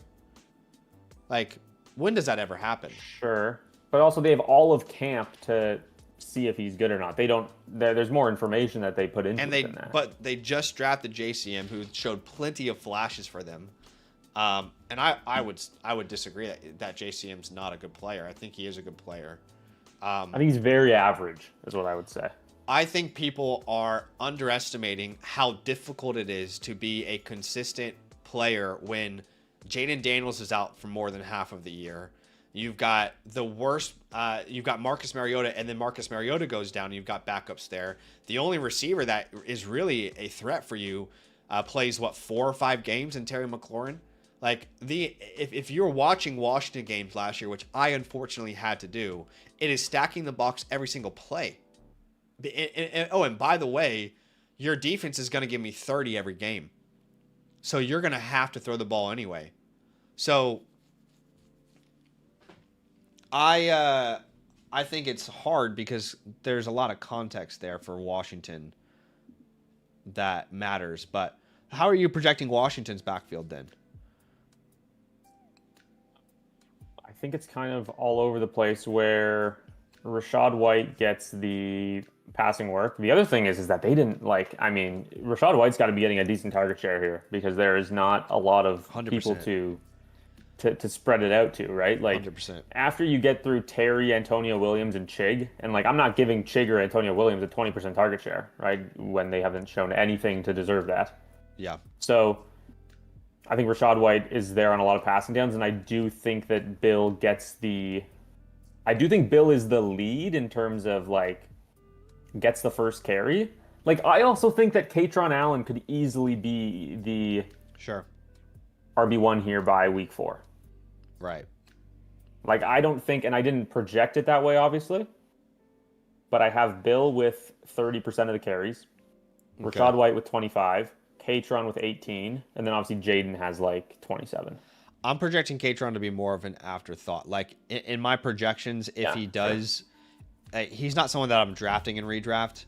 Like he's someone that I'm stashing for sure. Like, he'll be in a lot of these stash videos for me. But right now I'm not. I'm factoring him as like an afterthought currently. So I could be wrong in doing that. But I've given JCM 40% of the carries there. Rashad at 31. And I've given Rashad a 13% target share, which sounds crazy, but that's 72 targets. Yeah, I gave him 12. Yeah. I don't think, I guess with Bill, I just don't think he did enough to say that, he's locked for this job, and that Katron won't at least be giving an opportunity to overtake him. I don't disagree with that, but I think where we differ is that I think given all of the things that JCM had to overcome last year with this offense, I think he outperformed what I had expectations for. So maybe in terms of NFL play, I would agree with you. Yeah. That's exclusively what I'm talking about there. Exactly. Yeah, he was obviously a disaster for fantasy. Yeah. But I just think that if it's better this year, then it'll also be better for Katron. And I think Katron is a pretty decent prospect. Although I did like Bill. Like, I drafted Bill everywhere last year because Katron he was to me is Brian Robinson. So what would I think if Brian Robinson entered this backfield? It would get messy for sure. Yeah, that's just what I think it is. I think it is messy. Like, I don't think I think ambiguous backfields are always, good targets once you get into the, the late rounds of your redraft leagues. Obviously, like Dallas last year. Yeah. Right? Javonte Williams ends up emerging from there. I wish I was so much higher on Javonte last year. Like, what a stupid move from me. Like, genuinely, how did we overthink that? How was he not ranked so much higher on everybody's rankings? Like, you had to deal with a rookie Jaden Blue 5th round pick. What are we scared? Zach, what are we scared of? No, see, Zach, I was passing. For me, it was, why would I take Javonte in the 10th round when I can have Miles Sanders with the last pick of my draft? Yeah, right. It's like, oh, God, why on earth would I spend a 10th round pick on? Yeah, but the Jags were another one, right? Travis Etienne was what? I definitely 8th round pick? Yeah. 7th, 8th round pick? I mean, we thought Tootin could have a role immediately because, Travis was coming on such a bad year. I think the Giants were maybe another one where it was nobody was really getting drafted Giants that high. Was tough because I thought Tyrone and Scatterboo would both be pretty important. Yeah, but there's all these, there's a bunch of these ambiguous backfields. Maybe Denver as well. Harvey got pushed up quite a bit by the end there. But I think that I just don't know if Washington's going to... I want a piece of this offense. I just don't know if you're going to be wanting to start any of these guys very often. Because, like, Bill, he's just not going to be He's not going to be involved in the passing game, especially now that they have Rachaad White. Like, if he didn't get targets last year, with Rachaad White on the team, he's not going to get any. So it's largely going to be like, I don't want to say touchdown or bust, but it's like touchdown, big play or bust for him, because Jaden is also going to run the ball a ton.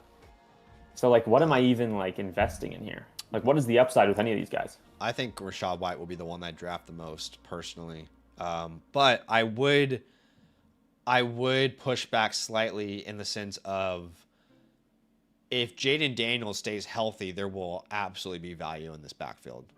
Like, I agree. I just don't know if it's going to be one guy. To me, it would be Rashad, wins and sure, potentially, yeah. I'm not sure if he would have to be consistently getting targets. Like, it would have to be like RB4 in your redraft league. I think he's ideal in that. Sure.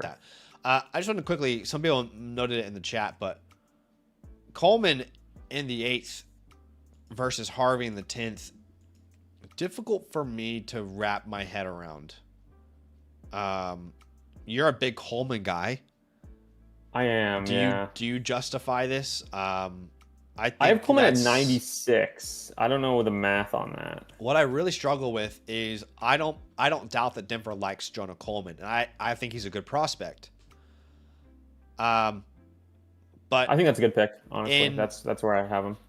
In this class, the fact that he lasted that long is difficult for me to wrap my head around.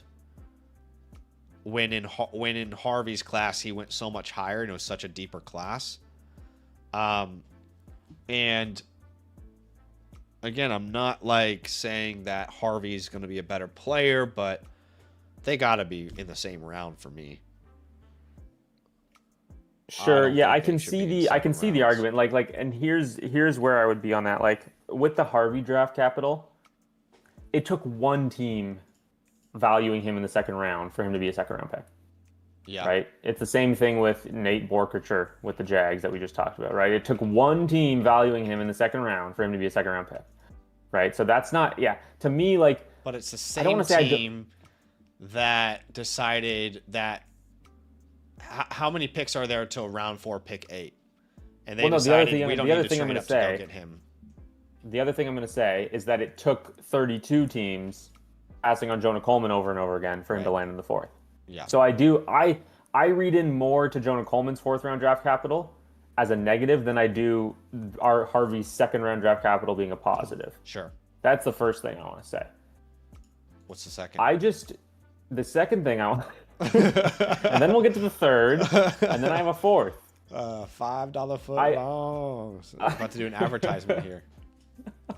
I I'm trying to get inside the mind of Sean Payton, and I genuinely believe that he saw RJ Harvey as an elite, explosive pass catching running back, Yep. and that is worth a second round pick to him. Yeah. And there is no chance that Harvey is ever taking over this job completely. And so if that is the case, that's what I believe. Like, I don't think, and especially with Coleman being there now, if Dobbins goes down, that is not Harvey's job. Like, I believe that wholeheartedly. How are you ever going to know when to start this guy? How are you ever going to know when to put RJ Harvey in your lineup if he's so game script dependent? And I don't necessarily think Jonah Coleman's going to, splash in year one. I really don't. But with J.K. Dobbins' age and injury history, even with the 2-year deal. I just see a realistic outcome where Jonah Coleman is, okay. There's a greater than 10% chance that Jonah Coleman can have a Caleb Johnson rookie year. So that is also a possibility. And yeah. I'm not saying that's going to be the outcome, but okay, I do not think there's a world in which he's not active on game day. So I would Sure. disagree with that. Sure. In terms of how valuable I'm not really he is talking for about fantasy, like it could be the activity same on game thing. day. I'm more talking about like actual opportunities where like you look at the end of his year, if Dobbins and Harvey stay healthy, which I know is asking a lot from Dobbins, but if they both stay healthy, does Jonah Coleman touch the ball more than 40 times in his rookie year? I do genuinely think he would, because like Jaleel McLaughlin got carries in this backfield before Dobbins got hurt last year. Yeah. Like Sean Payton always rotates these guys. And like I just think Jonah Coleman's a way better prospect than I think he's like this Kyron Williams, Cam Scadaboo, Bucky Irving faller, where he lands in the fourth round because people think he's slow and he's not explosive. And they are right, most likely, obviously. Like that's what the tape tells you. But that doesn't mean he's going to be bad for fantasy, and that doesn't mean he's not going to be a reliable running back. He's incredible in pass protection. He's a really good pass catcher as well. And I think that Dobbins and Harvey, more than anything else, they completely tip your hand in terms of what the offense is doing. Dobbins is a good pass protector, but a lot of the time, if Harvey's out there, you're like, okay, this is likely not a run. Yeah. Right? If Dobbins is out there, the defense knows Dobbins isn't leaking out of the backfield and, trying to catch a screen, this kind of stuff. Whereas I just think Coleman is so versatile. I think he's a really good player. I think he's a good player. I just think there's like little to no juice as a outside rusher. So I don't necessarily agree that if Dobbins goes down, there's no early down work for Harvey. I don't think I agree with that. I don't think Coleman automatically takes all that work. But I also wouldn't sit here and say that Coleman gets none of it. So I just think you're making a similar bet 2 rounds later when you're getting Harvey in the 10th versus Coleman in the 8th. That's fair. I think that and Harvey's also like he's like what, 3 years older than Coleman? Yeah. Okay, guys, we are going to do this giveaway. If you haven't entered the giveaway yet, fairly simple. All you have to do is simply like the stream. Step 1 is to like the stream. Step 2 is to type the code word, which is Hera. And the reason the code word is Hera is because we did drop the Hera League on landleagues.com. If you haven't entered a land league yet, it's a great opportunity for you to do so. Of course, make sure you read the instructions there when you're signing up. But essentially, as long as you're a promo code LAND annual Mother Flocker member, you get a guaranteed spot. So if anybody becomes a brand new member today, you sign up, I'll definitely fast track you into the league. You get all the other perks and benefits of becoming a LAND annual Mother Flocker member as well. We are going to give you one last chance to enter that giveaway. The Hermes League is still going to be drafting. It's been a really fun draft to watch play out. Simpson going in the 9th is kind of crazy to see how far he's falling. But there was Simpson behind Coleman is nuts, by the way. Right. This is what I'm saying. I think Coleman, it just feels high. It feels high for a 4th round rookie running back in a bad class, no matter how much you like Coleman. But maybe I'm overthinking it. Like Coleman in the 8th and Chuba in the 10th, Monty in the 10th, Corum in the 11th. I just struggle to wrap my head around that. But I could be overthinking it. We are going to answer some trade questions, and then we'll get to the giveaway. So let's start off with the first trade question today from Jake Byer. Superflex 12-team start 10. He would be sending away Caleb Williams, T-Mac, and Burden, getting back Daniels, Garrett Wilson in a first. So, man, I love Jaden Daniels, but I'd have a hard time making this trade. Caleb Williams is still a player I really value, and he's got such a safe future. While I think Daniels has a higher upside, I think he has such a safe future. I want T-Mac over Garrett Wilson. I want Burden over a random 27 first. Overall, I think it's a relatively even deal when you consider how close all these assets are to each other in value. But as much as I love Jaden Daniels, I'm probably keeping the Caleb Burden stack here.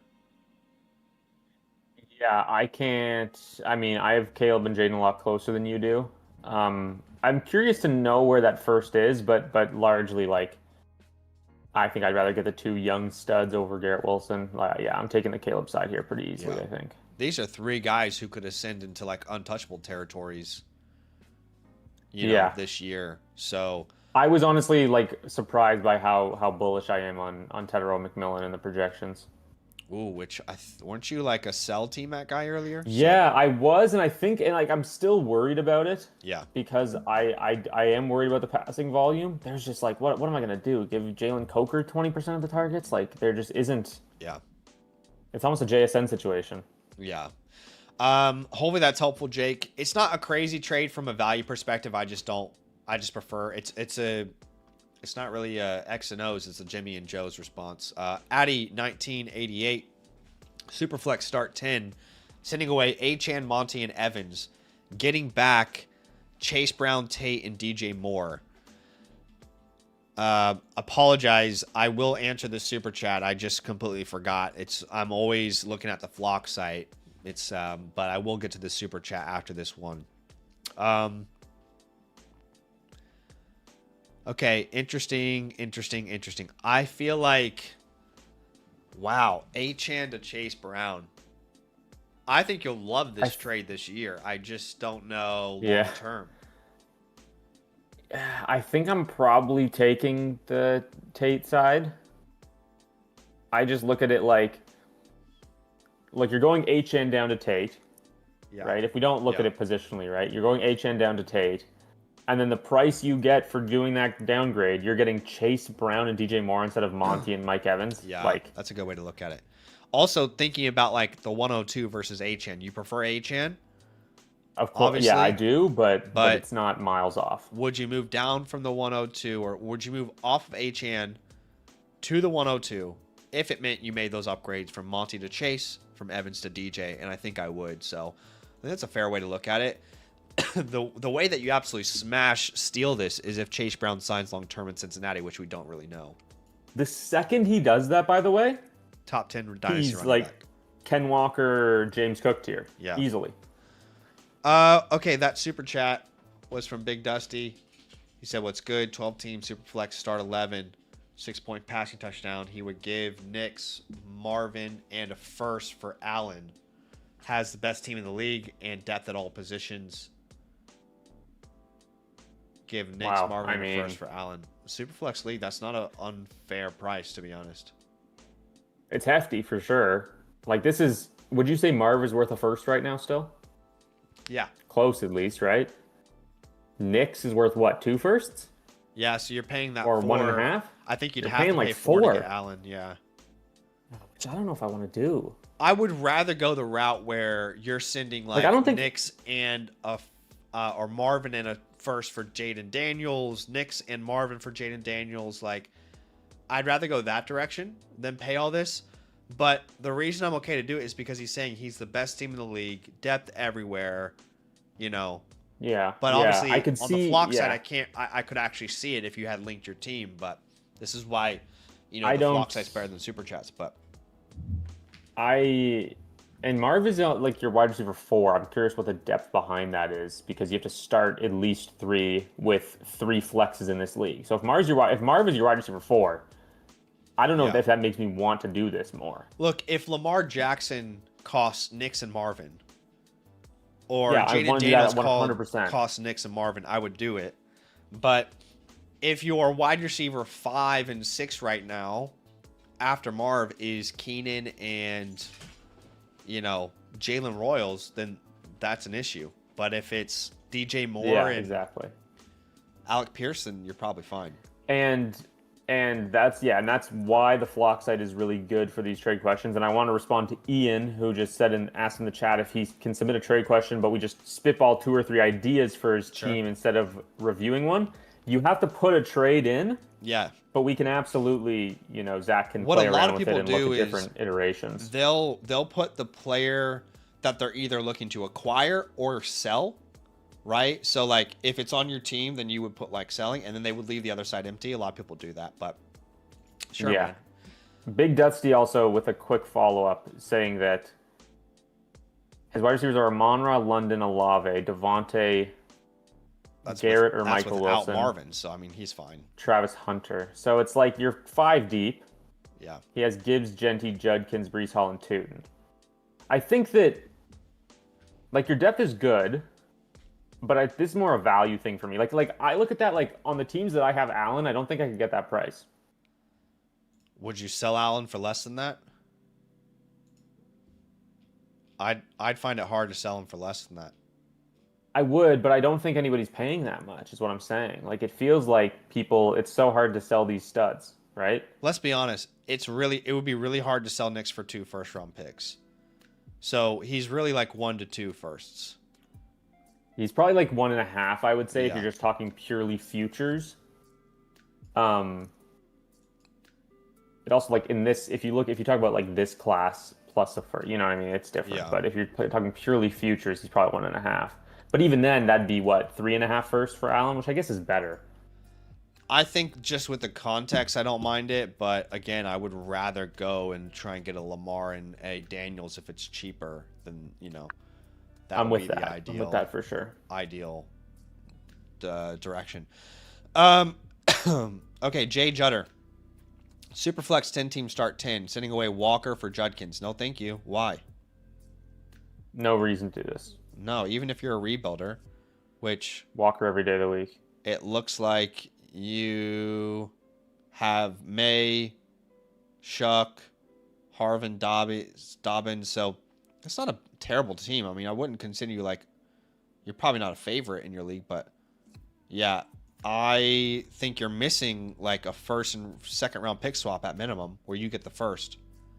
Yeah. So, I mean, if they wanted to do something like this, then at minimum, I would need to give them like my 204 and get back. I guess they don't have picks, or it would have showed picks, right? I don't know, but like a 2027 first, right? That's how I would have to counter that. Otherwise, it's not happening. Okay, XL Superflex start 10, sending away Jalen Hurts, Bijan, Olave, and Burden. What a blockbuster here. Jeez. Getting back Baker, Okay. Achane, Amon-Ra, Rice, and Brian Thomas. This is so fun because like as soon as this hits the chat, everybody's just like going They'll lose crazy their mind. reacting to it. Okay. Okay, I gotta really think about this for a second. Let's just break this down piece by piece. I would say Hurts and Achane are similarly valued for me. Okay. Sure. I would probably put Rice and Olave in the similar tier. Um, Okay. I want Burden over Brian Thomas. I imagine you're probably pretty equivalent there. I do prefer Luther Burden, but it's not crazy. Okay, so when I just look at this trade, I mean, would you really trade Bijan for Baker and Amon-Ra? And you're taking the loss on Brian, on going to Brian from Burden. Not to say that like Brian's a lost cause or anything, but Can you pull the whole thing up again? I don't think this is worth losing Bijan for. Okay, let me. Looking at your team, if you made this move, you would start Baker Mayfield, Kyler Murray, Achan Taylor, then Amon-Ra, Egbuka, McBride. You'd have 3 flexes, which would be Rashee Rice, obviously, who you just BTJ. acquired, Brian Thomas Jr. Like, it does help his flexes, but in a 10-team league, I want hammers. And Achan and Amon-Ra are technically hammers. I just think losing It's just super Bijan flex, is right? super flex, yeah. I just want to confirm. Yeah, I don't know if I like going into this season Baker, Kyler, Darnold. I don't mind the idea. Obviously, here's the thing. Like, I really like Brian Thomas. Yeah. I also love Luther Burden. So it's like, Yeah. I don't know if there's, and you're losing the best player in the trade. I think what I would need to do when I look at this trade is I would need to remove Olave Burden and no, that's not right. I'm just trying to think of a way to make this work for me. I'm removing Burden and Thomas at minimum in a counter.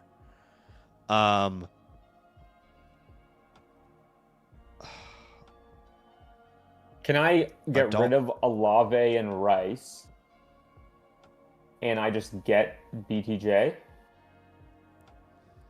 Okay, so you're saying remove Olave, Rice, add Brian Thomas. You're still going to rock into the year 10-team Superflex with Baker Mayfield and Kyler Murray. That's true, but then here I'm actually getting like 2 like surplus at the wide receiver position for downgrading running back and downgrading quarterback. Yeah, I still don't love giving up a hammer like this. I just think in most leagues you need to value Bijan as one of the best assets in Dynasty football. Definitely in a 10-team league. So I don't hate this trade that you've come up with.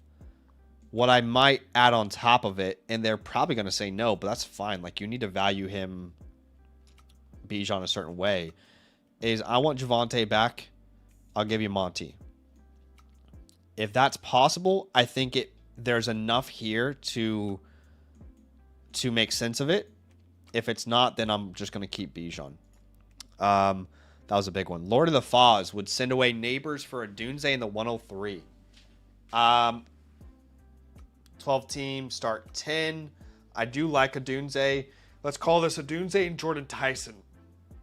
Yeah. Neighbors just is such a lock. If you made this move, you'd have Burrow, Lawrence, Kyron, Jacobs. A Dunze becomes your wide receiver 1. Tyson, your wide receiver 2. Jake Ferguson at tight end. I mean, you would be quite short across the board, whether you did this trade or not.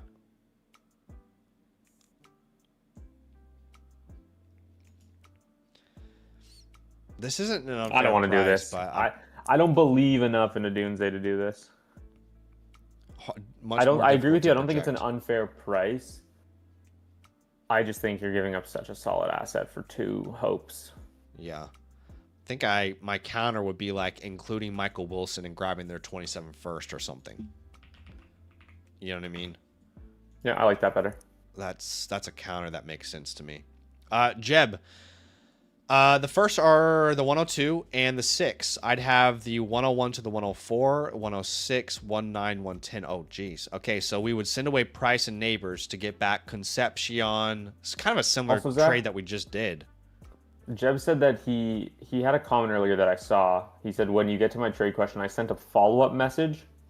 If you Okay. could please check that out to get the full scope of the trade. Surely that's not just this little line of text here, is it? Let's see. I think he said we drafted 26 rookies and 27 picks, so I'm currently guaranteed to have the 101, 103, 104, 109, which is what he says. I've got Price and KCC close with the slight edge to Price, Oh, so basically would be sending so Neighbors for the guaranteed 102 and 106. these are so he knows what these 2027 picks are. He knows where they're slotted already. Right. How is that So even that so possible? Like that logically I have a doesn't add legal. up to me. What do you mean? Which part? So like you're drafting in a startup 26 and 27 picks, but I don't know, for some reason that just I have doesn't a logically make sense why you would do that. But I have a league like this. okay. Um, Anyway, that's besides the so that's point the whether I think it 102. should happen or not That's the 102 and the 106. He already in has like a 2027. boatload. Yeah, he already has a boatload of 27 firsts. I guess like why would I trade Malik Neighbors away just to get overexposed to the 2027 first round? Even though we think it's going to be good, like, do I need to send Malik Neighbors to get those picks? Like, I don't think so. Why not Right. just keep the asset that I know is good? Yeah. At the same time, that's a lot of power to have next year. I don't like the It is, Concepcion and Price move personally. I don't like yeah, that like move. I think Neighbors is worth 2 2027 top 6 picks. Yeah. And so now you're You're already downgrading owning Price to so KC. much of the class. You have the 101, 103, 104, 109, 110. Like you have 5 firsts in that class already. Yeah. I don't. I certainly am here's not another doing thing, this Zach. trade if I have to do the Price Concepcion swap. For me, Here's I'm another certainly thing. not Here's doing another it. thing. Here's another thing. There is no benefit in this league to shedding points off your roster Yeah, that's true. because it does not matter how bad you are; those picks are already decided. So if you want to make your second rounder the 201, then it makes sense to get Neighbors off your team. But like, I don't see any reason to look at this as anything other than pure value. And I think a year from now you will be able to send the 102 and the 106 for Malik Neighbors. Like I think this will be able to be done in a year. So I don't see any point in doing it now. I agree. I would just say from a counter perspective, like obviously if you're able to get Tate in this and those two first, it's a no-brainer. I mean, we could even offer back like Parker Washington. You don't really have much, honestly. Like if you were able to throw Ty Simpson into this, right? Where you get those two first and Tate, I'm definitely not doing the Price Concepcion swap of this. But if you added Concepcion on his own, it becomes more intriguing to me. Like, so there are ways to get a trade like this done, but the way it is currently constructed, you know, it's not really close to being intriguing to me. So yeah, hopefully that's helpful. That's kind of an interesting one. Okay, I think that's all the trade questions. No, we've got one from Matthew here. What's up, Matthew and Bree? It's a Superflex start 10, sending away Herbert, Rice, and Warren to get back Daniels, Cooper, and Kraft. To me, I know a lot of people are going to disagree. The Warren and Kraft side of this, like it's not a worthwhile move either way. So I'm not really going to consider it that much in this trade. I know people will disagree.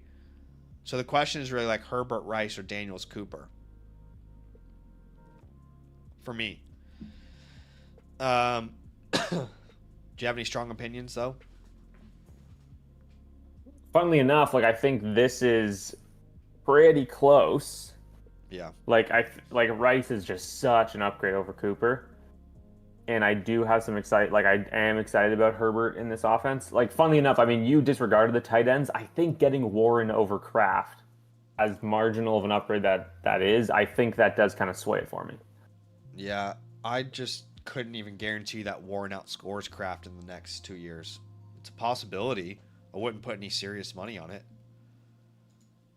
I agree. I think Especially that, now that Dobbs is gone. Not that that, you know, yeah, I'm impacts more much. worried about Kraft. We don't have to get player takey, but Um, it's pretty fair value. But I mean, yeah, like he is moving off of Warren then. If he does this. Okay, then I'm on the, yeah, so I would not want to I would do this without the tight ends. Does that help? Maybe to get Jaden? Right. Oh, no, I wouldn't. No, I wouldn't. I don't want to give up Rice. Yeah, I think either way, as much as I love Jaden, I'm probably keeping Herbert. Can I do? It's really Rice that's making the difference for me. He has a Dunze, right? I think. Yes. It looks like he has a Dunze and Burden, I think I saw. Right. So So that's the counter.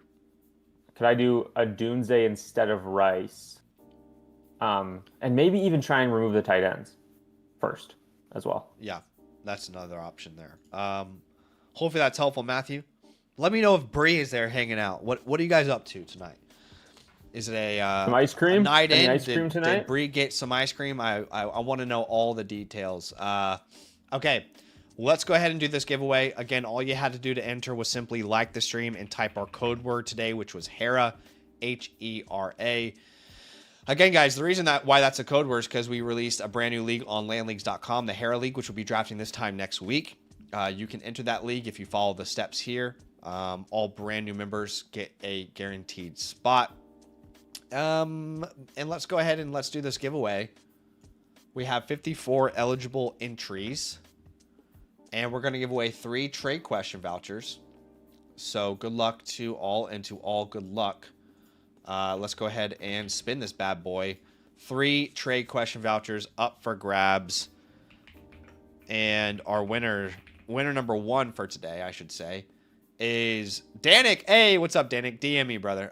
You know the deal. That's winner number 1. Winner number 2 is Crush 5. What's up, Crush 5? Always here, always watching, always hanging out. And our third winner for the day is Bradley Ainsworth. Hey, this is so random. I don't know why Bradley's name. Okay, first off, if you won today, DM me on Discord. There's my username. I need a screenshot of your YouTube account so I can verify. And I need you to tell me your Flock Fantasy username. And if you don't have a Flock account yet, sign up for a free one. But make sure you use the code LAND at sign up so I can find you. The other day, I had a tweet that was liked by someone called Joel Hollingsworth. And this is going to sound so weird, but I don't know if Joel follows me on YouTube or not.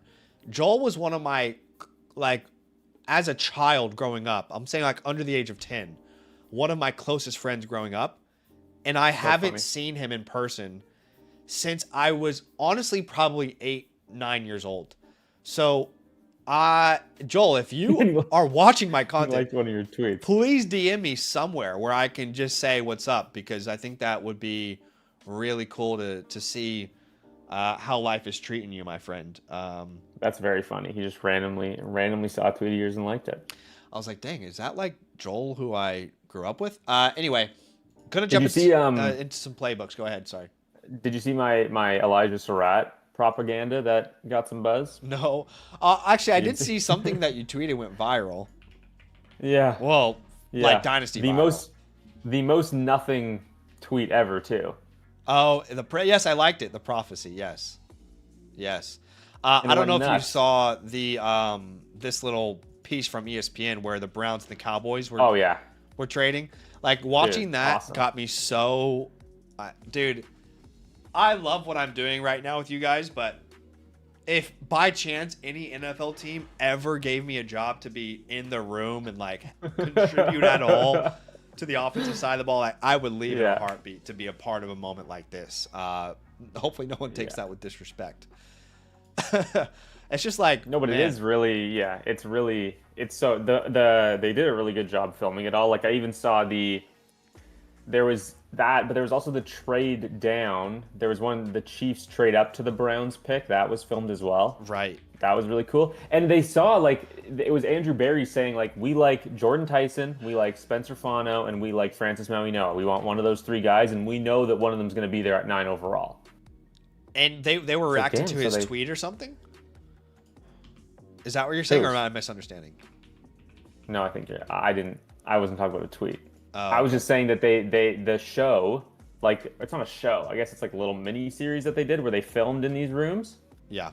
I just thought it was cool that, like, they just had Andrew Barry talking about, yeah, we want one of these three guys, and we're fine with whoever lands with us at 9. Right. Okay. That makes more sense. All right. Let's jump into these playbooks. Sammy, stay as long or as short as you'd like to. Obviously, as always. Show. Timo is here first.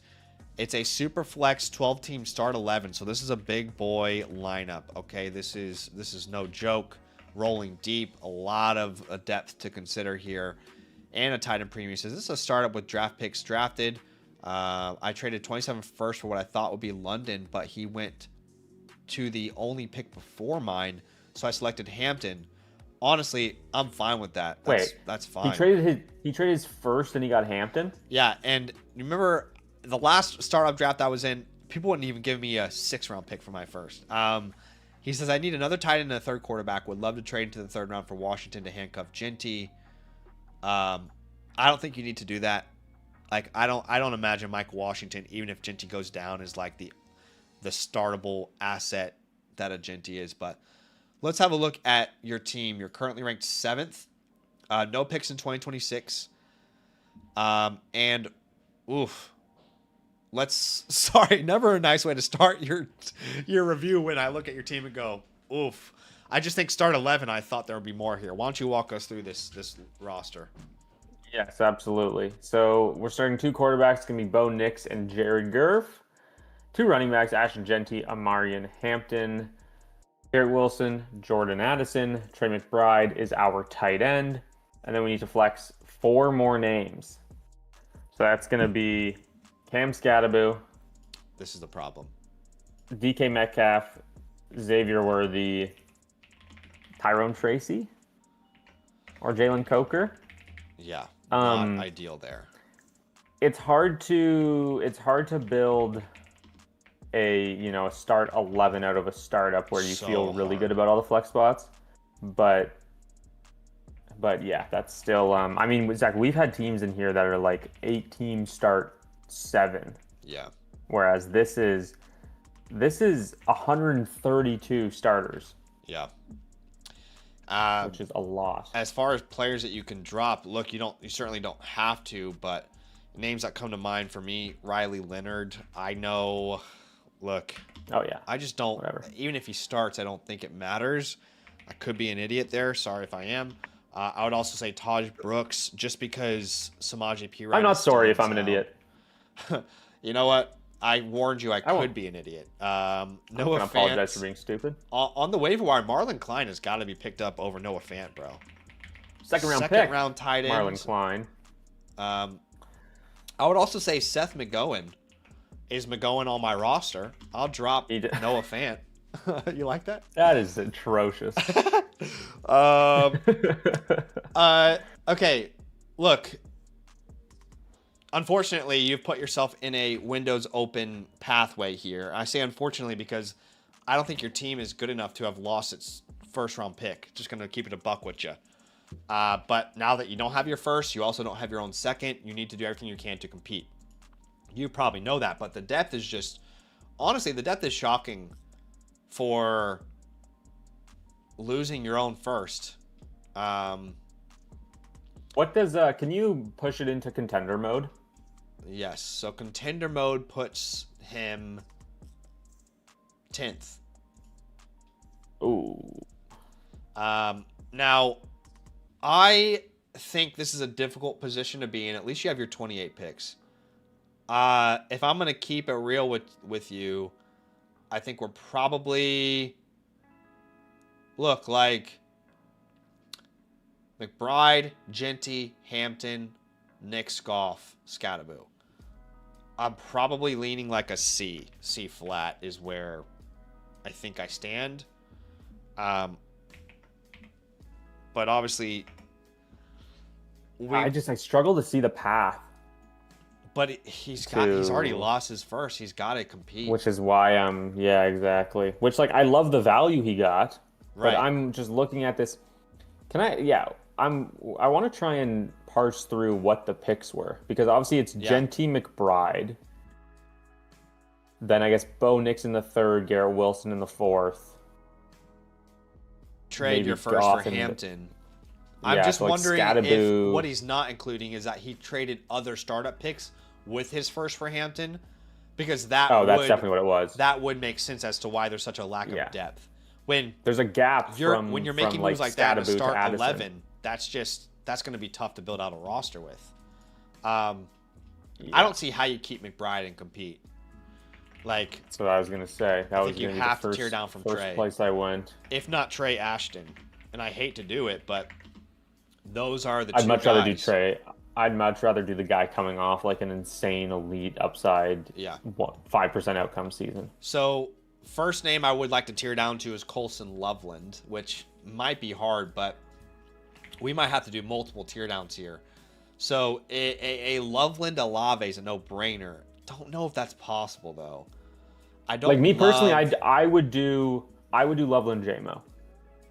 See, I would more look like Colson Loveland plus Breece Hall. That actually feels relatively.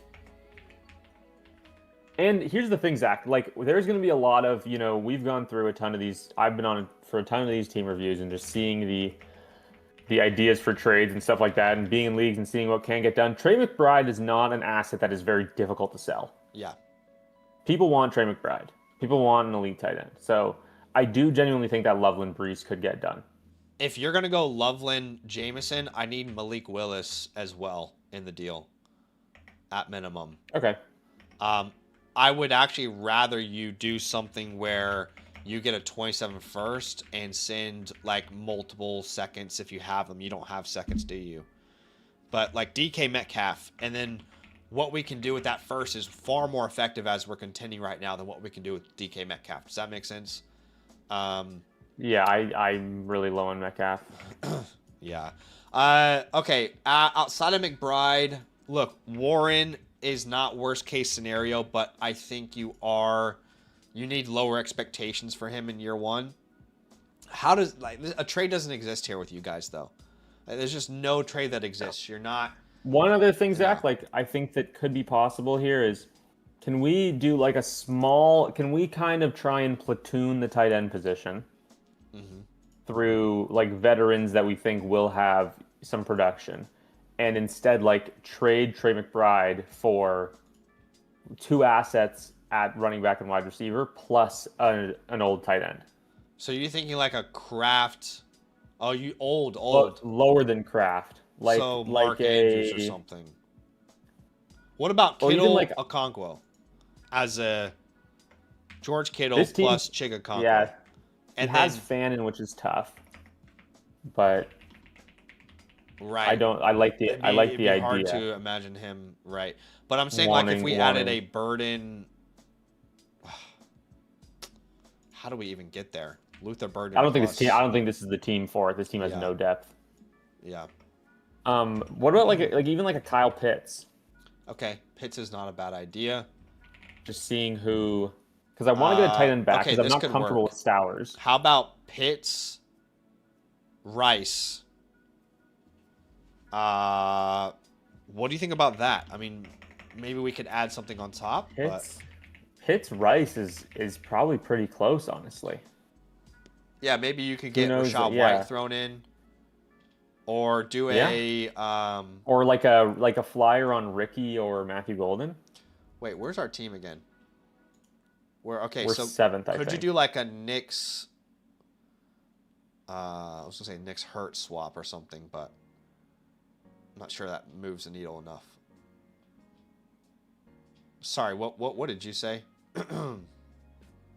Ricky. No, Pearsall? I was saying instead of Rachaad White, if you wanted to try and get like a Ricky Pearsall or a Matthew Golden. Right.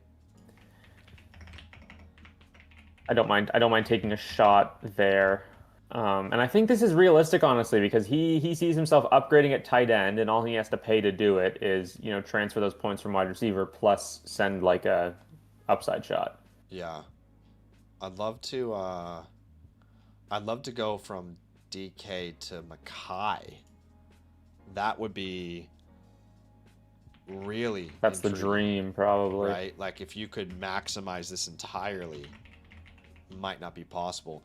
Hard part about this as well, man, keeping it transparent. Like this right now, after a startup, is the most difficult time to tear down. Because nobody wants to give up depth Yeah. when everybody's in the same situation of not having enough depth. I don't really want to do like a Laporta, Etienne Thomas. Like I don't like the way that feels. The Personally. problem with this is like if you don't get a team that completely punts in the startup, all these teams look the same, where they just don't have enough depth. How about Kraft, Higgins? See, there's not enough here. Yeah, another team where Waddle? there's just not enough. Do they have Kraft, Waddle? Higgins, Waddle. That guy has 5 firsts. Right. Tucker Kraft plus Jaden Higgins plus Jalen Waddle. Shit. T. Higgins. Who is Jaden Higgins? Sounds real. Jaden Higgins is your favorite wide receiver. He sounds real. Oh wait, he is He real. is real. What are you talking?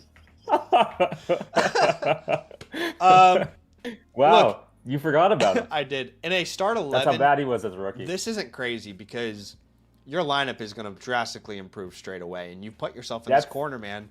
Right? Depth becomes very valuable. You in a league now like start this, Nix, so. Goff, Genty, Hampton, Wilson, Higgins, Kraft, and then you're flexing Waddle, Addison, Scattaboo, Metcalf. That is a far more reasonable team to go compete with. Genty's going to be harder to tear down from. Let me just see if there's anything that even makes sense, like out of a startup. So like a Walker. So you're not getting Walker London, but Walker Moore is not enough. So that doesn't work. It'd have to be like Ken Walker plus a future first.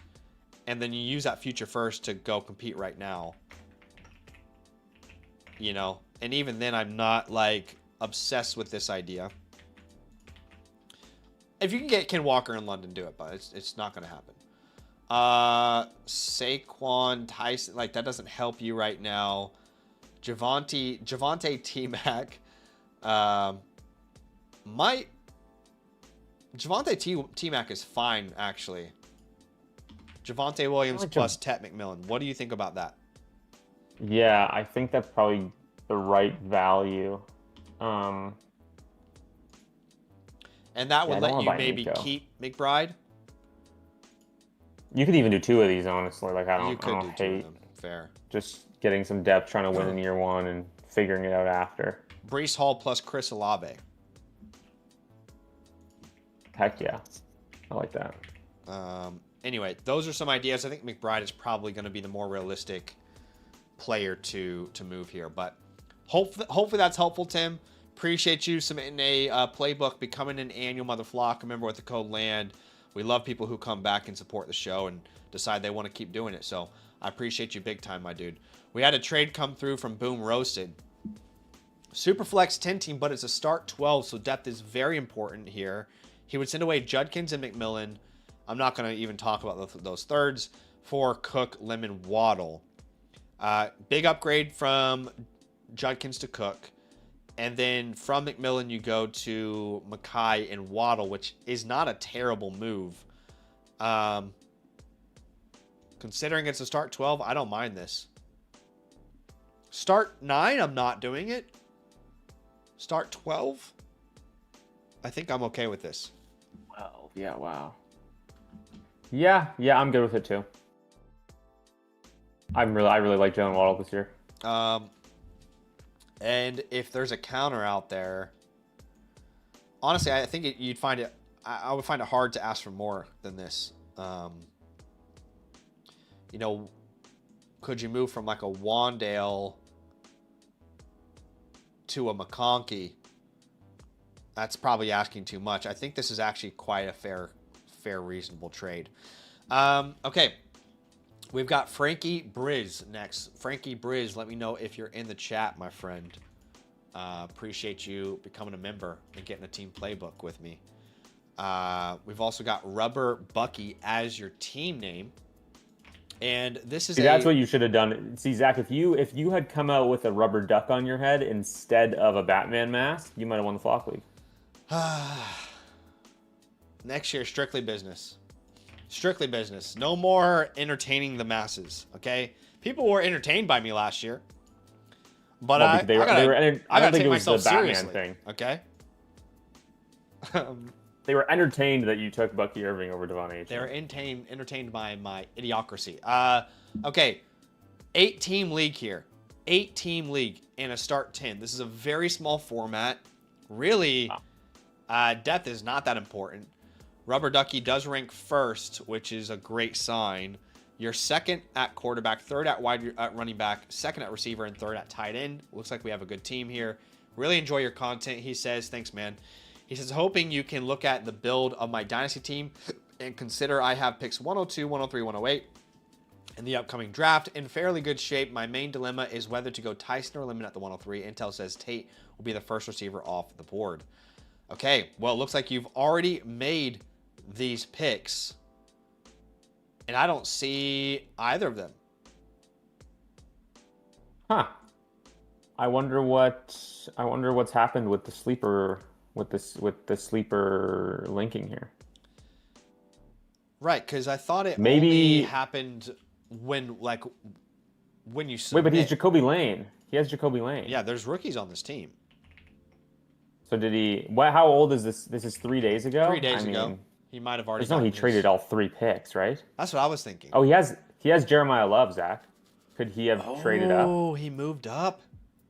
Great move, dude. I probably would have suggested that in such a small format.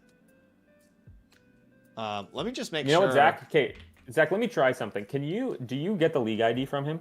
Yes, I actually just put it on KTC. Yeah, because you can. I was gonna say I could upload it to the Flock site and see because it has recent trades. But if you can find it there, that's a good idea. I'm gonna send this to you on Discord. Yeah. Okay, that's in your Discord. If Frankie happens to be with us. Yeah, because I thought you could pull out this tab and it would show recent trades. In fact, maybe that's what I'm doing right now. He bought Garrett Wilson with 2 firsts.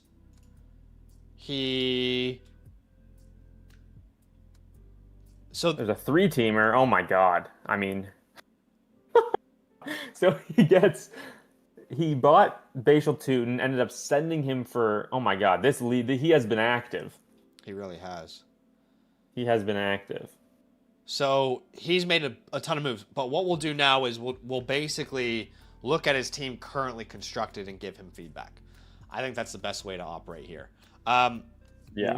What an incredible team, by the way. What an incredible team. We've got Mahomes, Hurts, or you could say any one of those 2 starting. Jeremiah Love, Kenneth Walker, Lamb, Rice, Loveland. And then you only need to start 3 more names between Wilson, Bucky, Derek, Burden, Adams, Terry, Godwin, Kittle. Great team. Now, this is... I don't think I can put the Thanos tag on this. But I could put Juggernaut. I do think this is definitely a Juggernaut. You are one of the best teams in your league. You've got the league kind of with your grip. But a Thanos would have had JSN, Puka, Lamb, right? He doesn't have I don't think you can give a Thanos to a team that doesn't have any of the Bijan, Gibbs, JSN, Chase, Puka. Allen, but still a very, very good team. Very, very I'm going to good give team, you an A grade. You've absolutely killed this league. You've done a fantastic job. Now, look, you don't have any picks that really are going to matter next year with your 27 first being gone, but look at the team that you've built. Who the hell cares? Untouchables. You've got Jeremiah Love. Let's start there. Outside of Jeremiah Love, you've got CeeDee Lamb. But this is why you're not a Thanos, but you are a Juggernaut. You can win a lot of years with this type of team. but you don't have those top names that we just mentioned, like JSN, Bijan Robinson, Jahmyr Gibbs. Players that I would hold, Jonathan Brooks. Would love to hold him in a format like this. I also feel like now that your draft has concluded, I could say Nicholas Singleton as well. You know, not a big fan of him as a prospect, but I think he's a great hold. Not obsessed with, you know, obviously like Luther Burden, you know, we're going to hold. And honestly, because you are contending right now, Devontae Adams, it sounds weird, but I would consider him a hold just because we want to win the championship without our first. No players that I would actively be looking to drop, but I imagine the waiver wire has some names that we like. So keep your eye on a Jalen McMillan. Keep your eye This is a really small... I mean, the lineup is so tiny, right? So the league is probably really small as well. Right. A McMillan, all these guys White, should be rostered Chiga in a normal league. Jack Besh. Like, I'm rostering Chig over Jacoby Lane, over Emmett Johnson. Probably, actually. That's a good point. I think, like, I just rather have the depth at tight end where I think that he's going to have a good year. You know what? That's a really good point. I'm going to reflect that on the playbook as well. I like Lane. I like Emmett Johnson, but I agree. I think McMillan's more valuable. Rashad White's more valuable. Chig, Jack Besh. Yeah, I mean, that's a potential starting running back on waivers. Yeah. Okay. Dude, I love this team so much. And in a small league, like an 8-team league, the only question you're asking is how many hammers can I get? So what I would be interested in is using Kittle here and another piece to upgrade. And then we can go straight to the waiver wire, pick up Chig, pick up Mark Andrews, any number of names. Can we use Derrick Henry in an upgrade, right? Those are the two players I would say, George Kittle and Derrick Henry. Did you have another name or a different direction? That's kind of, I want to package these guys with other names on the roster to upgrade. So like, I think of a Garrett Wilson. Can I do Garrett Wilson plus George Kittle? What could that turn into? That's kind of where my mind goes. I like it. This would be basically Mark Andrews is on waivers too. Yeah. Problem is this would be contingent on me picking up those tight ends, but like I'm fine. I don't know if Kittle, like if the market has truly. Could you go to Drake London, for example, right? Something that should be able to get done pretty easily. Something small like that. If not Drake London, George Pickens, right? That's kind of the range I'm thinking of here. I mean, is it crazy to say like Rashee Rice? We have Rashee Rice, don't we? Yeah, we do. We do. But I know he has CeeDee Lamb, but if I made this move for Pickens, I'd probably then try and turn CeeDee Lamb into a Neighbors or an Amon-Ra. You know what I mean? I'm just wanting to improve at that top end. If I did Derrick Henry plus George Kittle. Do you not want to keep Derrick Henry and just try and because he's going to help you win more than how much value he has in a trade? I am not opposed to it. It just depends on what player I could turn him into. Like, would you not do this for Chase Brown, for example, and reset the clock on running back entirely? Oh, if it was for, I mean, I'd rather have Chase Brown this year over Derrick Henry. So yeah, I'd definitely do that. Right. So that's the kind of move I'm thinking of. A Chase Brown, let's see, other names that wouldn't make sense here. Javonte Williams. I think that's probably actually really doable, and I would love that move, right? Don't think you can do James Cook. Would you do it for Breece Hall? See, I don't hate the value. I would just rather not sell that asset specifically, I guess. Like if you're, just because you're trying to win the league, and Henry is still going to be like a second-round redraft pick. Yeah, which is fair. In the same light, if he falls off, I'd rather do it with Bucky. Who is more valuable. Bucky Irving. Yeah, I'm fine with that. in this year I'm specifically. trying to extend his window where if a worst case scenario happens and Henry and Kittle are two aging assets that aren't the same anymore, which will happen at And some point. meant, You know what I mean? I meant sell Bucky instead of Henry because we have Bucky. Oh, okay. That's what I meant with that. Sorry. Okay. Because I completely get where your head's at. If you can get really good value for Derrick Henry, I think that's good. I think a team like this, I want to like get as many elite studs as I can, plus like those old vets who are going to hit my lineup. So he's already got Ken Walker, but yeah, I mean, if you can move Kittle and Bucky for a Taylor Cook as a contender, that makes sense to me.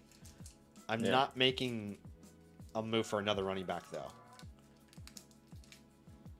No, because you're not getting up to HN. I mean, probably not, but I don't think it's insane. Bucky, right? I mean, if you could add, I don't think that's possible, but does like Bucky, Kittle, Terry, Kittle, Terry? Does that get me HN? It's worth trying. Probably not, but it's worth trying. I was actually having this, like some trades just get done and you don't think they're going to get done. I see trades 100%. Go down in my league sometimes, Zach, where I'm like, I wouldn't have offered that because I would have been scared to disrespect that person. Right, and then the other guy's like, I like the value. It's like Travis Hunter I saw go through for a 3rd round pick today in 2027. Oh, I would love to make And I was like, I would never even think to offer a 3rd round pick for Travis Hunter because that's just disrespectful. And yet, it's time to be disrespectful, maybe. No, but I hope that's helpful, Frankie. You've got one hell of a team. Transparently, I'll be honest with you, Frankie, you don't need to make a single move. Okay? Yeah, these are all, you can go into the season with this team and probably win a championship, but these are all moves that just we're trying to elevate the ceiling of your team. Zach, I will say, I don't think we included a quarterback in any of those stipulations. Yeah. But I would be absolutely willing to do like Garrett Wilson plus Patrick Mahomes to get a JSN or to get a Puka. Okay, yeah, that's actually not a bad idea. You know what I mean? As well. That's like because we don't need the 3 elite quarterbacks. Even if I can get back like a Geno Smith in a deal, Patrick Mahomes plus Garrett Wilson for JSN. That's what you said, right? Yeah, something like that. And then if I can try and somehow acquire just like even an Aaron Rodgers, like just somebody to be a QB3 for me. I bet the waiver wire has the answer for you there. Michael Penix was on there, I think. Like, there's potential that he could fill in. But even then, you have so much depth in this tiny lineup that you don't even need to start a quarterback on buys. I absolutely agree. Hopefully that's helpful, man. Honestly, such a small league, I would just be going hard after the top-end names and filling the rest of my lineup with waiver wire guys that are valuable. Hopefully that's helpful. Breezy, the CEO, is here next. He's got a super. He was actually just in our draft, I believe. Yes, so hopefully he's in the chat with us. Let us know if you are, man. He's ranked 4th in this league, and there is a tight end premium. You want to go ahead and read out that lineup for us? Yes, sir. It's a 12-team start 10, so we're going to be starting Lamar Jackson and Baker Mayfield. We are going to be starting Bijan Robinson, Javonte Williams, Zay Flowers, Zoinks. I guess Michael Pittman right now, probably. A lot of draft. Tyler Warren's our tight end. We need 3 more. DeAndre Swift, Rico Dowdle, Parker Washington. We do have Travis Hunter. We have the 104, the 111, the 204, the 304, all of our future picks.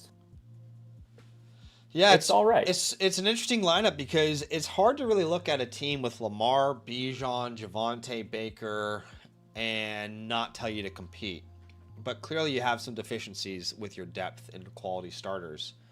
I think let's just cover the basics to start.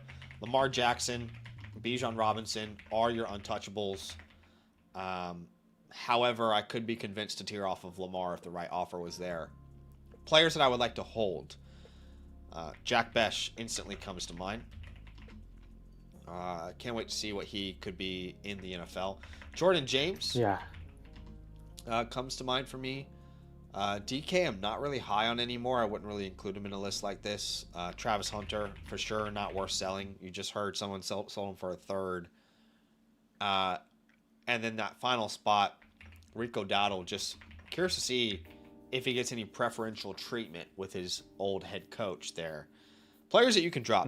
Joshua Palmer. No reason to roster the guy anymore. Jimmy Horn Jr. No reason to roster the guy anymore. Zonovan Knight. Zach Wilson. Eric All. Luke Musgrave.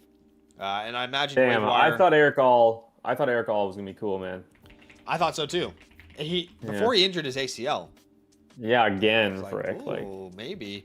Bengals tight end. Jack Endries is the new Eric All. Yeah, I could see that. Theo Johnson, I would much rather roster than those guys. Kamani Vidal, I'd much rather roster than the running backs that you have at the end of your bench. 100%. Jalen Wright, even, I think, is worth a spot, like over... Yeah. Najee, Musgrave, Zonovan. and these guys. I think Najee could sign somewhere. I think so, too. Like, he could be, like, a really annoying... Like, imagine he signed in Seattle. And we're like, fuck. That is totally going to happen, dude. Like, how annoying would that be? That is totally going to happen. All right, looking at your team overall, I would definitely say you're a sleeper in this league. I wouldn't call you a favorite by any means. Although I never took the Juggernaut list off, sorry. So, yeah, I would call you a sleeper. And... overall team grade, I feel like B flat is kind of appropriate. You've got a lot of top end assets, but the depth is quite weak. Let's go to the war. Okay, so what you could do here, obviously at the 104, who's the best available player? Maybe a Jordan Tyson is available. You definitely want a wide receiver on this team for sure. So this is probably Tyson or Lemon for me, I think. Yeah, you have a lot more because they're all in the same tier for me. I would agree. Like Price, I would consider here, but you clearly have a bigger need at receiver. So Tyson or Lemon is probably the answer. I don't think Tate's there, but I would prefer Tate. Unfortunately, the 111 is hell, right? Boston, Coleman, and Stowers. Those are the guys. Beyond that, get your guy. Okay, take the best player available. The alternative here is I don't actually mind adding one of these wide receiver prospects with the 104. I would try to trade the 111 if I could. Problem is, I don't even know what you would get for the 111 now. I'll take a look. But at the 104, if you're able to grab a Chris Olave, right, that makes all the sense in the world. You would hope that Jordan Tyson could turn into Chris Olave. If you could grab Garrett Wilson. Zach, I traded a 104 in a league literally yesterday for Rashee Rice. Okay, that would be awesome. Rashee Rice. Right, that would make all the sense in the world. 111, I mean, honestly, it'll sound gross, but I think Alec Pierce is probably the best receiver you get. Michael Wilson. He's in that range. Jordan Addison. Okay, Addison would be great, actually. Christian Watson, maybe? God, I can't do it. I'll just take a shot on someone else. That's fine. What about like a vet? Like, how do you feel about DJ Moore, Devontae Adams, Terry McLaurin? If you want to go like all in, I'm down for that route. You really want to try and compete. The Adams, Terry, McLaurin, all those guys that you just mentioned, I'm fine. Let's just say like veteran wide receiver if you want to go that route. It's probably possible. Yeah. Beyond that, with the 204, if you can trade for a future second, you do it. Same thing with those third and fourths. If you can trade for future picks, you do it, right? I'm going to go ahead and put this war room in the Discord for you, my friend. So you will be able to find this very easily. It's in our Discord, and it is under the war room tab.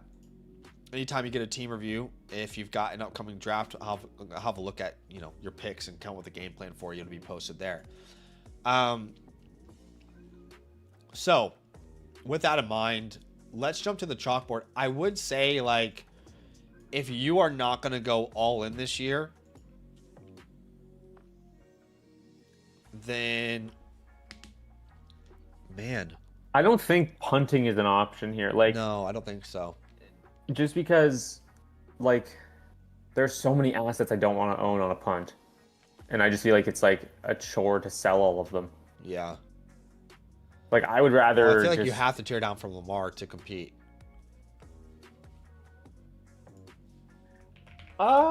look, I don't know if I necessarily agree. We're four deep at running back. Four deep Provided is Rico, generous. Very provided generous. Rico, provided Rico is able to do something, right? I don't know if he's going to be an every week starter, I guess. But then if we add a wide receiver with the 104, I think I trust, outside of quarterback, tight end, 3 players to help me win this year. DeAndre Swift. I think there's a scenario in which Kyle Monangai takes the torch this year, so it's hard to like guarantee. Look, Yeah. right now again we've got Jackson, Baker, Bijan, Javonte, Zay. Pittman's your wide receiver too. That's terrible. Warren. Well, I know we're at the drafting 104, somebody or we're trading for somebody. I know you're, but if you go rookie, you shouldn't expect that guy to produce straight away. Sure, which is why I think that if you're gonna, I do like the idea of trading it for somebody. Okay, so let's say that ends up being Rashee Rice. Garrett Wilson. Garrett Wilson. Garrett That Wilson. feels Yeah, better. Rashee Rice, whatever. If you put Swift in there, then your last flex is Hunter or Parker or Dobbs. It's possible. I would certainly not sell your 27 first. I want that flexibility in season. Yeah. I still think you're short, though. I still think you would need to tear down from Lamar. You're probably slightly short, but I would say Lamar, just from experience, is very hard to sell right now. People are so What scared with about the one a bad Jared year. Goff? Like a Goff, Sure. Chase Brown.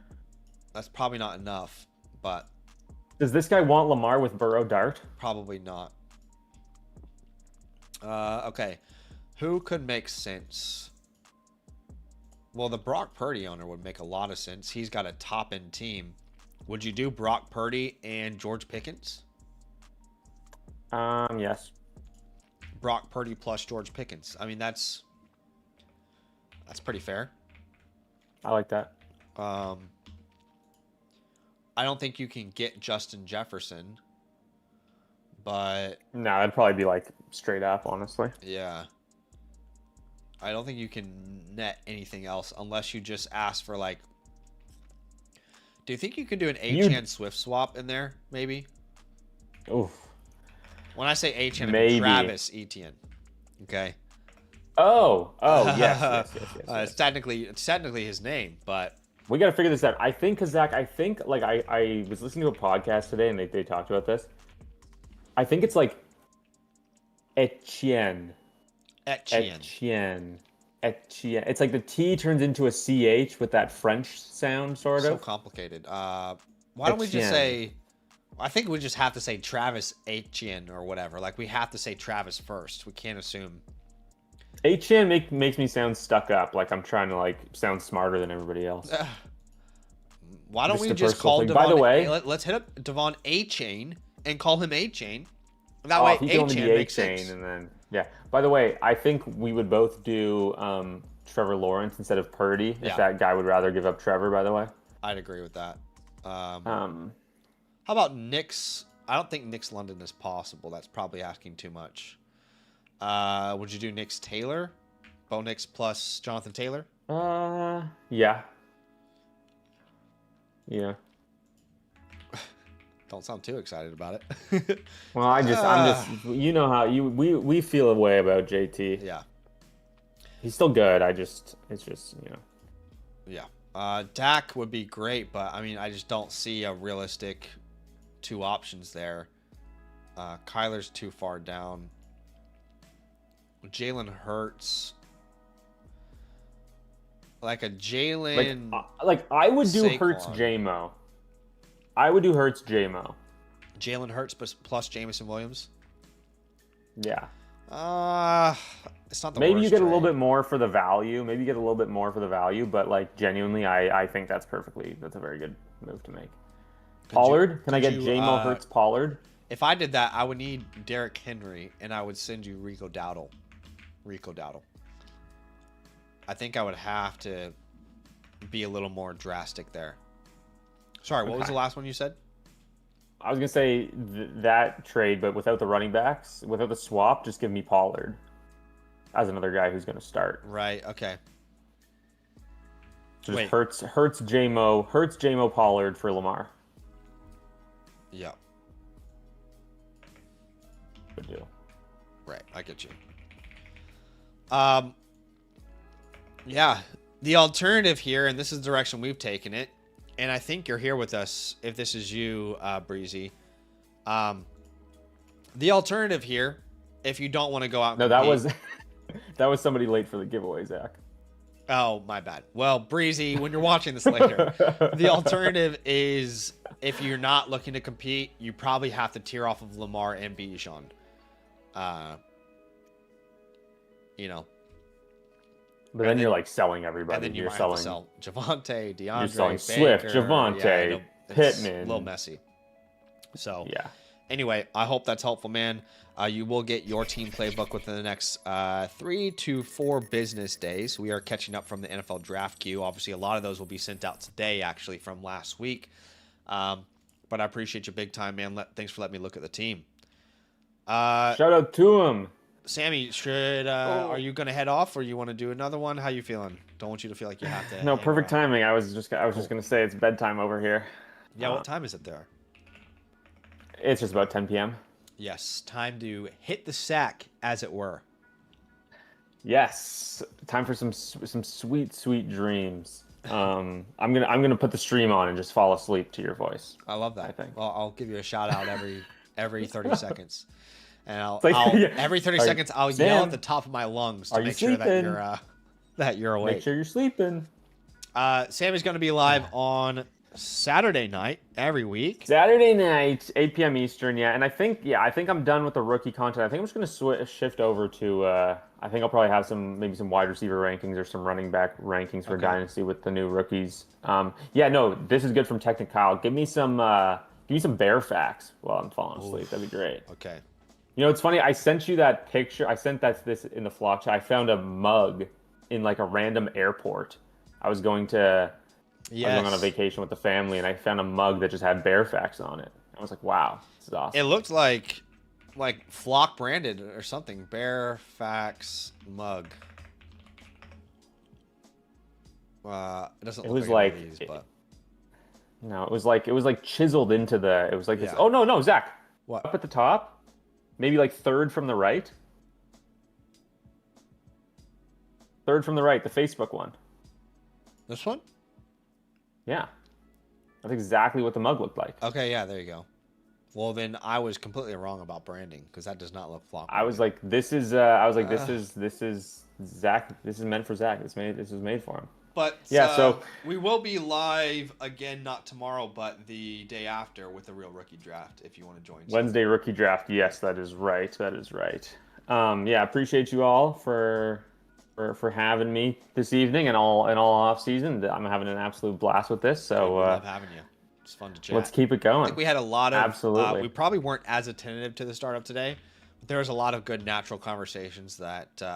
I think that hope people enjoy. I think that the chat appreciates a good Chris Rodriguez argument as opposed to, oh, that's a good value in the 7th round. Oh, I liked his value in the 9th round.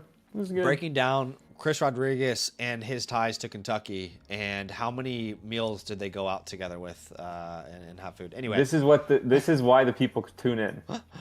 we appreciate you, man. So We'll see you soon. yeah, thanks for having me, guys. I will see y'all on Wednesday. All love. Peace out. Later, brother. All right, we're going to go into M. Reed here. M. Reed, let me know if you're in the building, my friend. And let me go ahead and clear this out. Okay. We've got a Superflex Start 10. It is a 10-team league, so smaller lineup there. This is, I just got this orphan team this week. What direction do you think I should take the team? Okay. So you're currently ranked 5th. We don't really have any important, impactful picks, to be honest, in this class. That's unfortunate, but we will still take a small little look at those picks. Untouchables, Bijan Robinson, Joe Burrow. Those are your closest second there.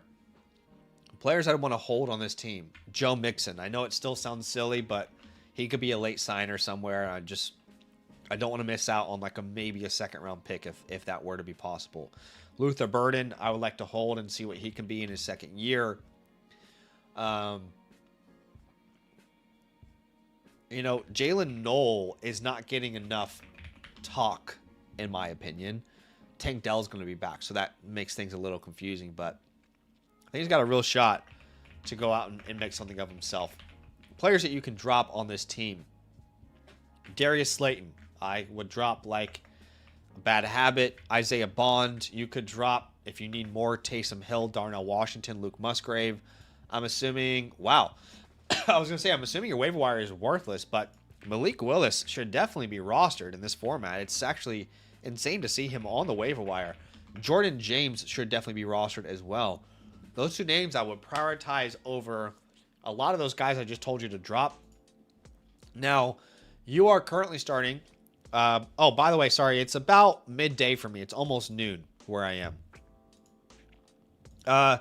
Okay, you're starting Burrow, Nix, Bijan, Travis, Olave, Burden, Laporta, Higgins, Metcalf, Jacoby. Not the worst team ever. I've seen far worse orphans that people have took over. Like, seriously, I've seen far, far worse.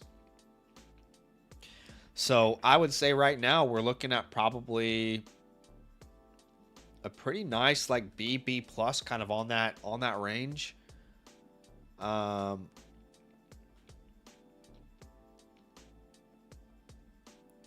Tough part about this team is it's very mid overall, and you don't have a first to improve it this year.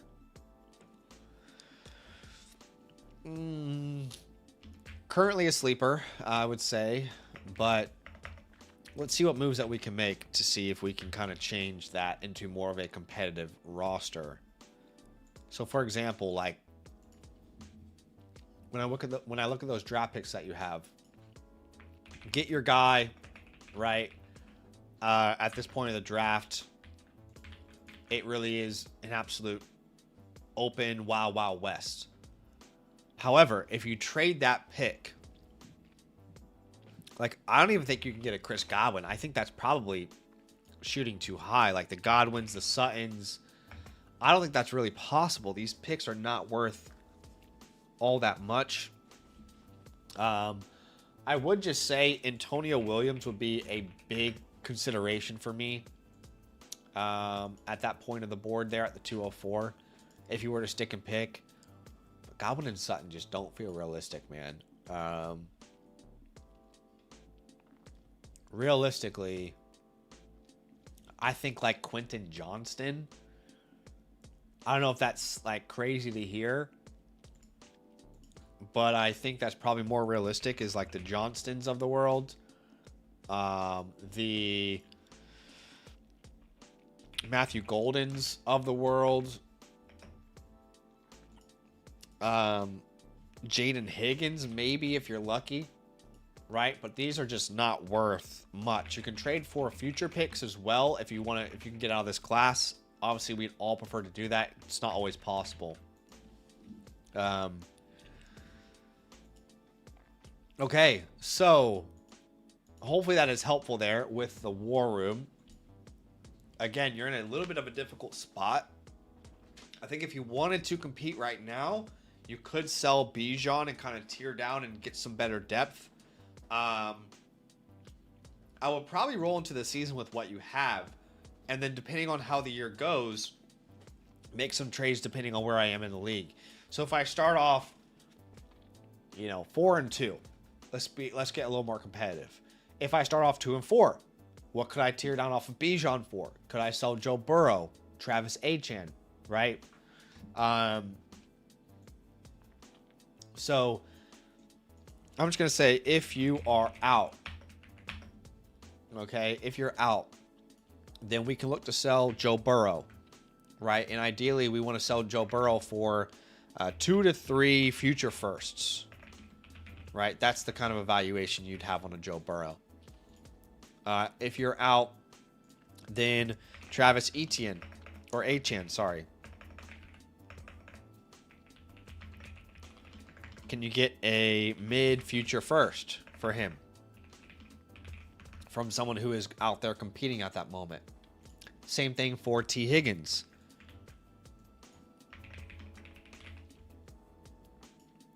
DK, look, DK Metcalf is not going to get you a first, but if you can get multiple seconds, that's probably a great outcome if you're a seller. Jacoby Myers is probably in a little bit of a similar category there.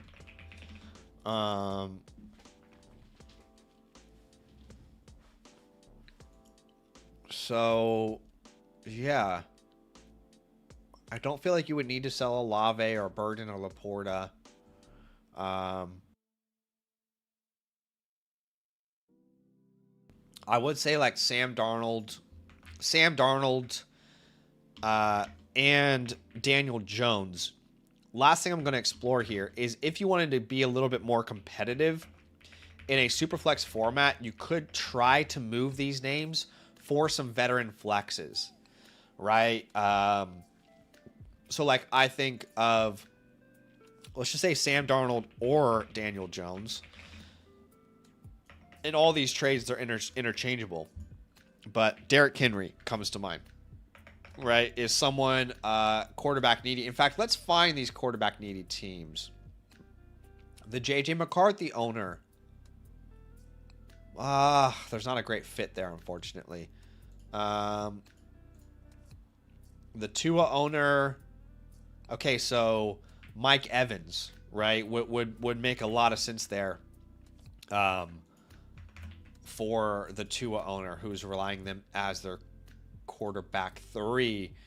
This guy's probably fine. We need to find some quarterback needy teams. Aaron Rodgers as this guy's quarterback 3. You're not going to get A.J. Brown, so this doesn't really work as a good fit. Cortland Sutton is probably selling too low.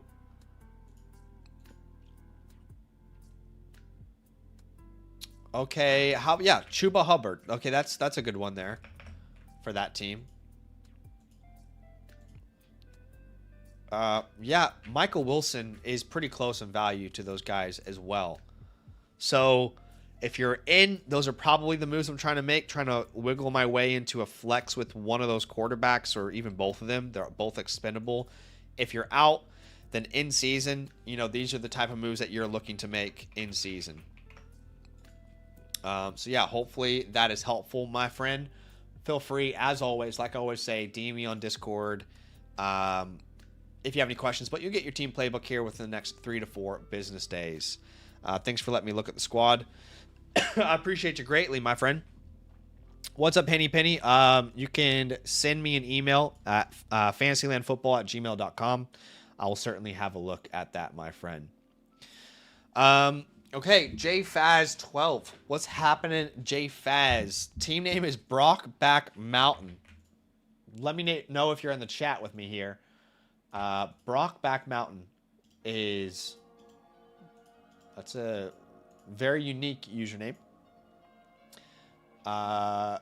Which I love unique usernames. I love stuff that I haven't seen before. I haven't seen that one before. Actually, have I? I don't actually remember. All right. You are currently ranked. You're currently ranked 3rd. And this is a Superflex Start 11 and a 10 team or 12 teamer.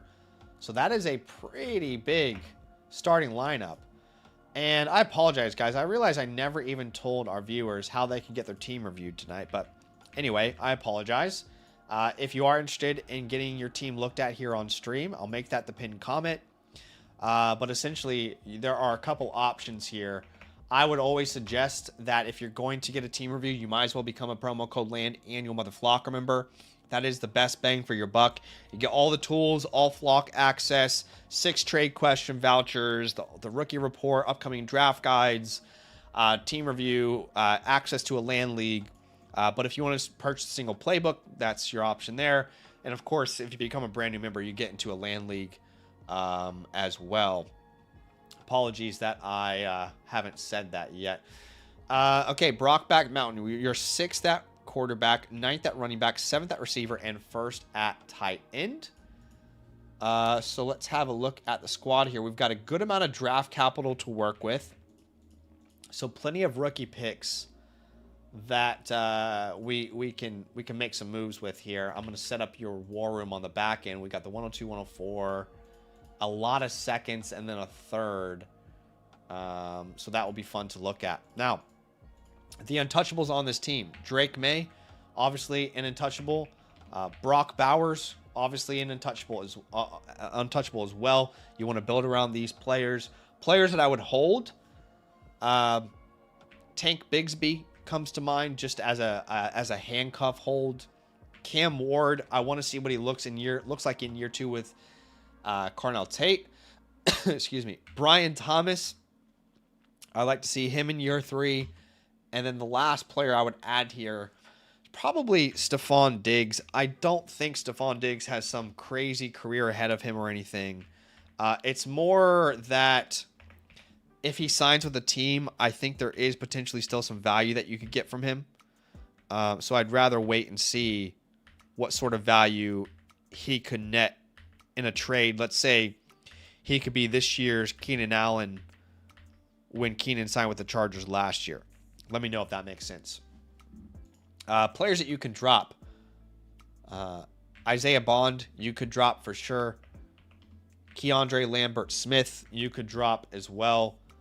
On the waiver wire, is there anyone interesting? Yeah, dude. Malik Willis has got to be rostered. No doubt about it. He needs to be on your team. He'd be the perfect quarterback 3 for you, too. I'd spend a high amount of fab to get Malik Willis. Okay, so we are starting right now. Drake May, Cam Ward, Kenneth Walker, maybe the 104, T-Mac, Zay, Bowers, Brian Thomas. We've got that 102. In a start 11, you're still quite short, I would say.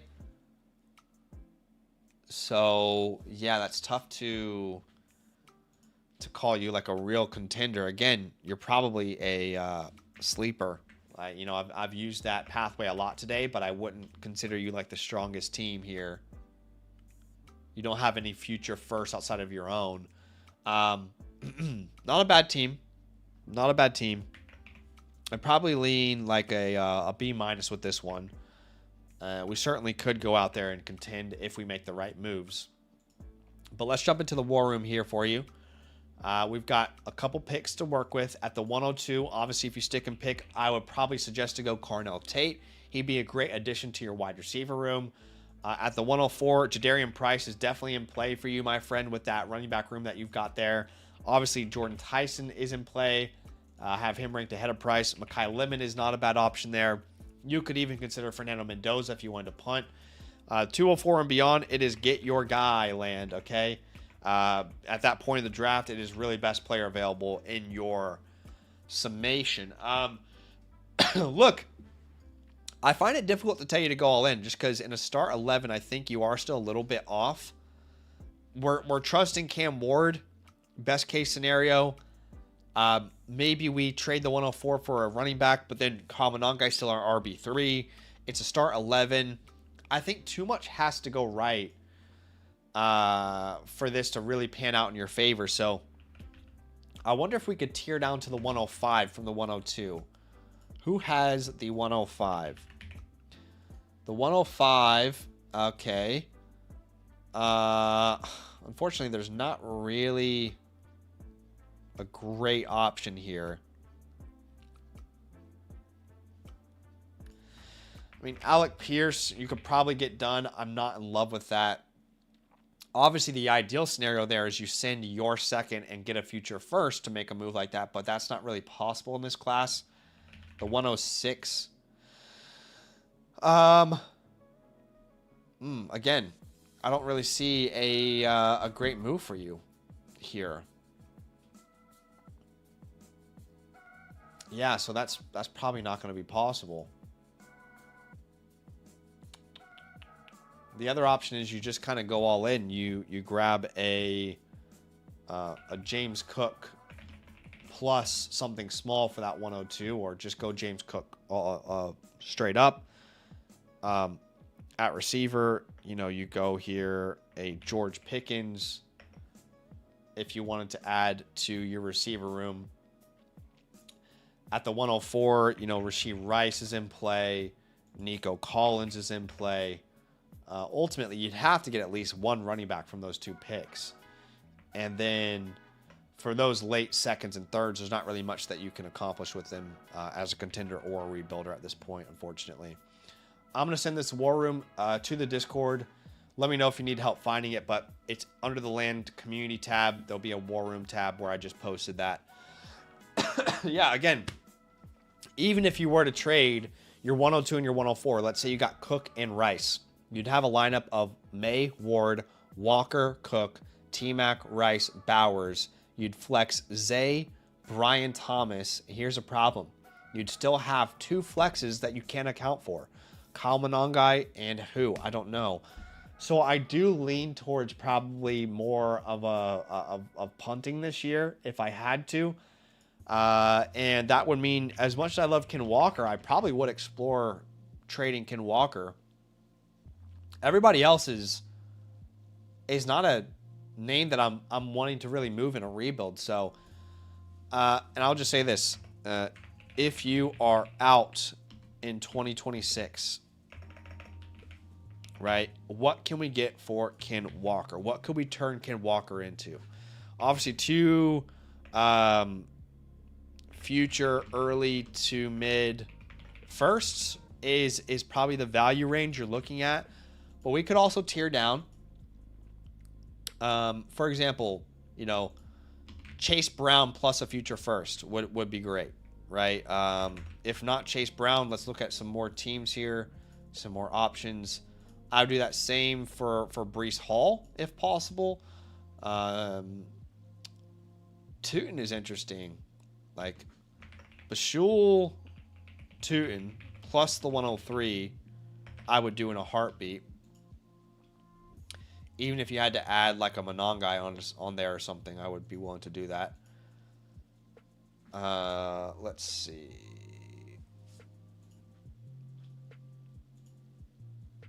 Judkins would be a good one. Quinshawn Judkins plus a 27 first. You could even do a 28 first. Cam Scattaboo, I would do the same exact idea there, right? Obviously, instead of Quinshawn Judkins, Cam Scattaboo is who we would put there.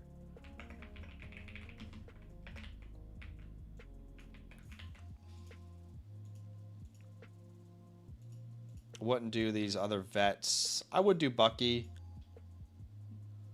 I would do Javante. So those are a couple options there. Honestly, if you don't end up competing, that means you're going to have a bunch of rookies on this team in that first round. And Zay, Tet, Brock, May, Ward. I mean, you don't sell those guys, right? That just wouldn't logically make sense even if you're not competing. So hopefully that's helpful, man. I appreciate you letting me look at the squad. And you should get your playbook here within the next 3 to 4 business days. And we did just get a trade question come through. So let me jump into that trade question before we go on to the next review here.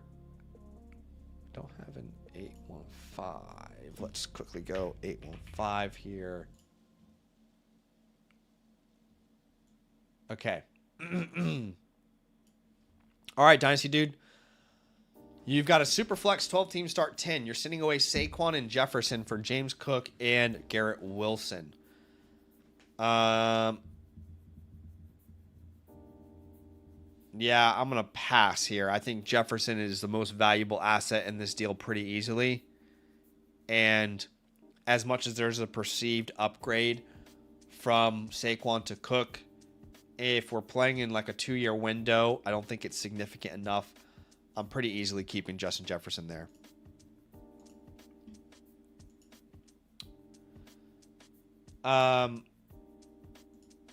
Okay. All right. Let's go to Jay Jutter next here. What's up, Jay Jutter?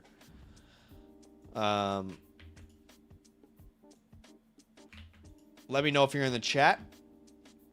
Team name is Hulk Maniacs. Hulkamaniacs? Hulkamaniacs? Might be saying that right. Might be saying that wrong. Currently ranked first. It's a super flex start 10. So let's enter that information here. Excuse me. Super flex start 10. I'm fighting off a cold, throat stuff, so I apologize if anybody is upset by my coughing or whatever. Sometimes I'll have a throat lozenge in. That might upset some people. No important picks in 2026. We don't have our first in 2027. That's unfortunate. That's going to put us in a Windows open type of mindset here. So we're definitely going to be a Windows open roster without our first in 2027. We want to go out there and contend for sure. Good news is you've got a great team. Starting Drake May, Patrick Mahomes, Bijan Gibbs, T-Mac Olave, Gadsden. Then we're flexing Walker, Wilson, Brown. Excuse me. On our bench, we've got Ricky Pearsall, Jake Ferguson, Mark Andrews. There's no tight end premium, unfortunately. Tyler Shuck. But that 1-2 punch of Bijan Robinson and Jahmyr Gibbs is deadly. Definitely not moving those guys. Players I would hold, Ricky Pearsall. I like to see what Ricky Pearsall can become. Mark Andrews, he might actually end up being your starter if Gadsden doesn't get off the board really quickly there. Those are the main players I'd like to hold. Players that you could drop. Man, you've got so many drop candidates, really. Like Tyrell Shavers. I don't really know why Tyrell Shavers is rostered. Arian Smith. You can drop Arian Smith. Eric All. You could drop Eric All. Luke Musgrave. I mean, there's so many names that you could drop here. On the waiver wire, unfortunately, there really isn't anybody who interests me at all whatsoever. Overall team grade, very solid. This is going to, I want to call it Windows open.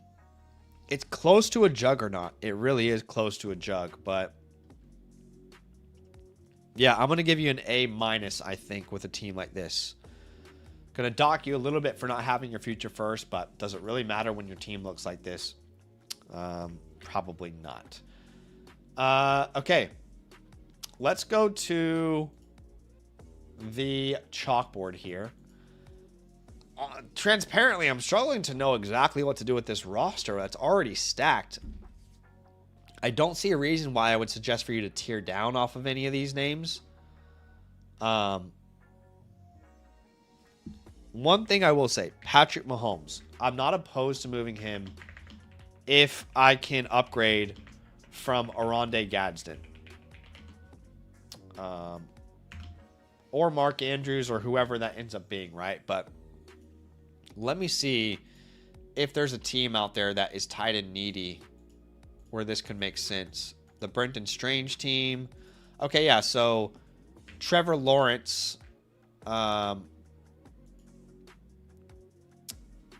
just realized I'm not doing what I'm trying to accomplish here. So, okay, this is what we're actually trying to accomplish here. So, Tyler Warren plus Baker Mayfield, right? That's the type of move that I think could make a lot of sense. I would prefer first to try and get Bo Nix here. But I wouldn't be opposed to a move like this. Again, I don't think your team really has to make a single move. Justin Herbert plus Harold Fannin, not possible. That's a no-brainer for you, but could you add a 27-second?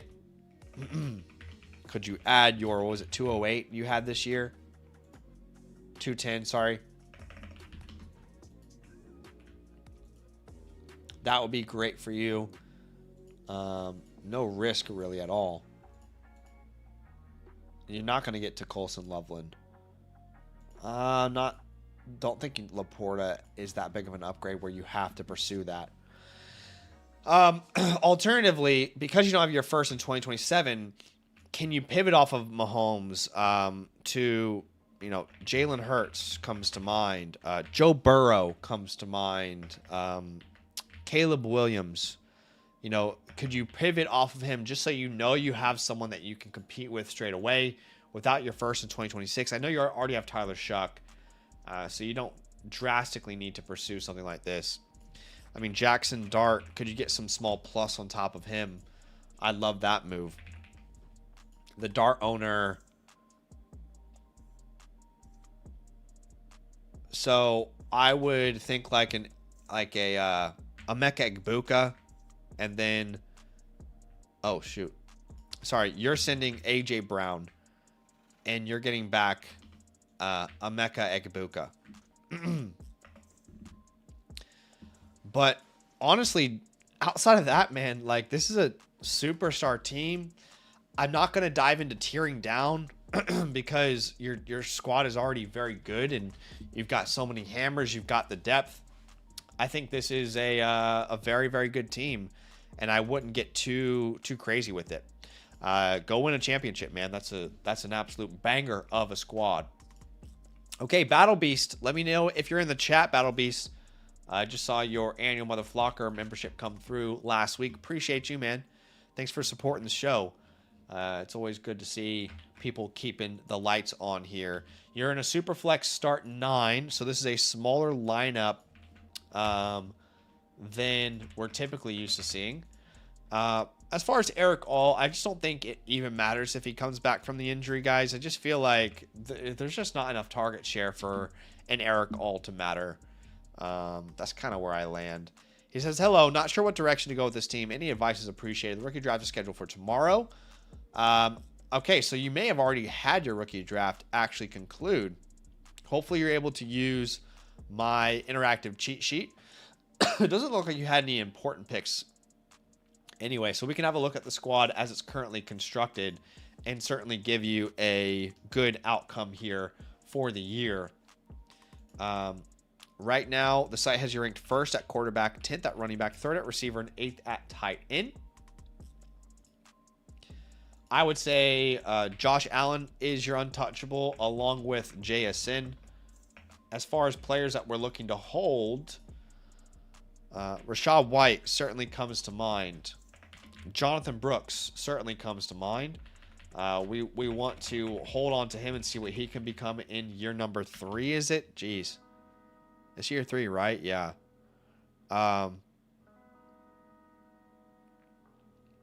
Yeah, I would add Chris Rodriguez here as well.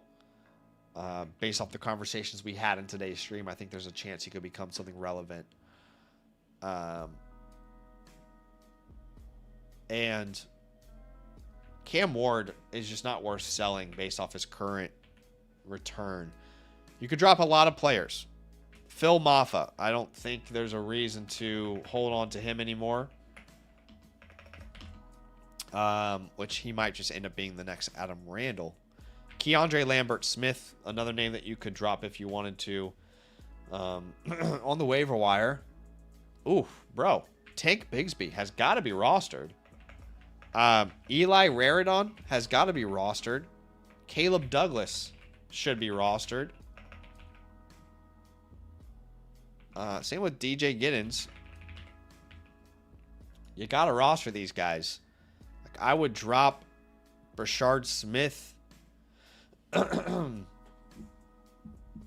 don't know who else you drop, but try and gun for those names. Okay, so right now in a Superflex start 9, you're starting Allen Caleb, Brees Chubb, JSN Rice Gadsden, and your 2 flexes would be Mike Evans, and we don't know who else that other flex would be. A little bit short on the flexes, but I definitely think that you're a contender for sure. We just need to make a couple small moves to kind of position ourselves well. Overall team grade as of today, this feels kind of B- to me. You got a lot of those top end names, but the deep depth isn't really there right now. But you've got, you know, all your draft capital in the upcoming classes.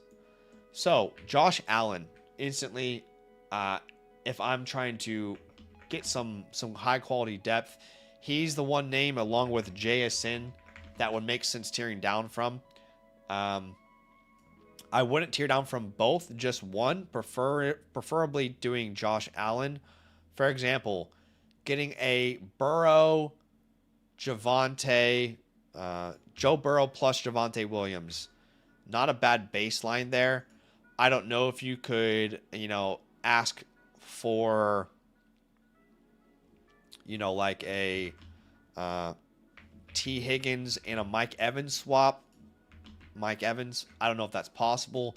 That would be probably pushing it a little too far. At minimum, I want a 27-second back if I do a deal like this where I'm moving off of Josh. Even then, I might be underselling. So just want to make sure we don't undersell Josh Allen. Such a good asset.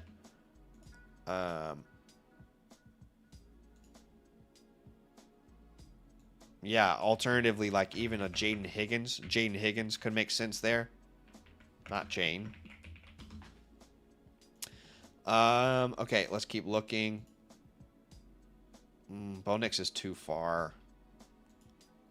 Jalen Hurts. Okay, so like Jalen Hurts plus Devon Achane is like perfect, right? That would be a beautiful tear down. That's an absolute masterpiece if you're able to pull that off.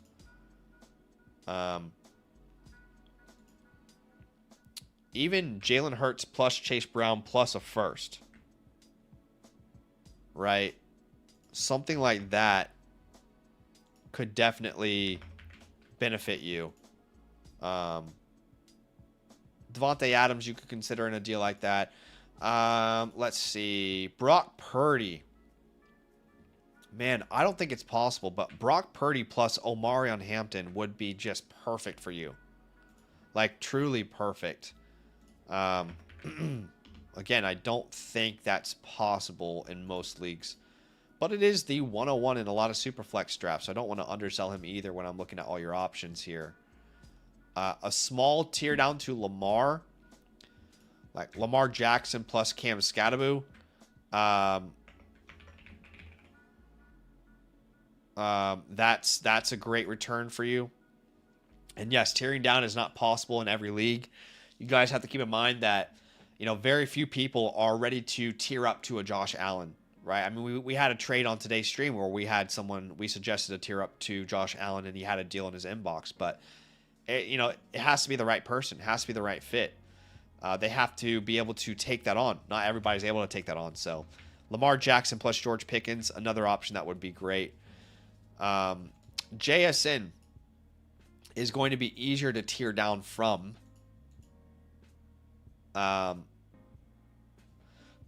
So like instantly I'm thinking Emeka Egbuka plus James Cook, right? Like that is definitely within the realm of possibilities.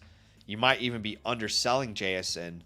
Ideally in a trade like that, you're also netting a first and sending back, a second. But if you're wanting to contend, this is definitely a contending move. I don't actually know if I love that though. Shoot, I mean, I think I need Tyler Warren in this deal. Yeah, I can't undersell JSN. Maybe I'll give you back Mark Andrews. I just don't want to undersell him.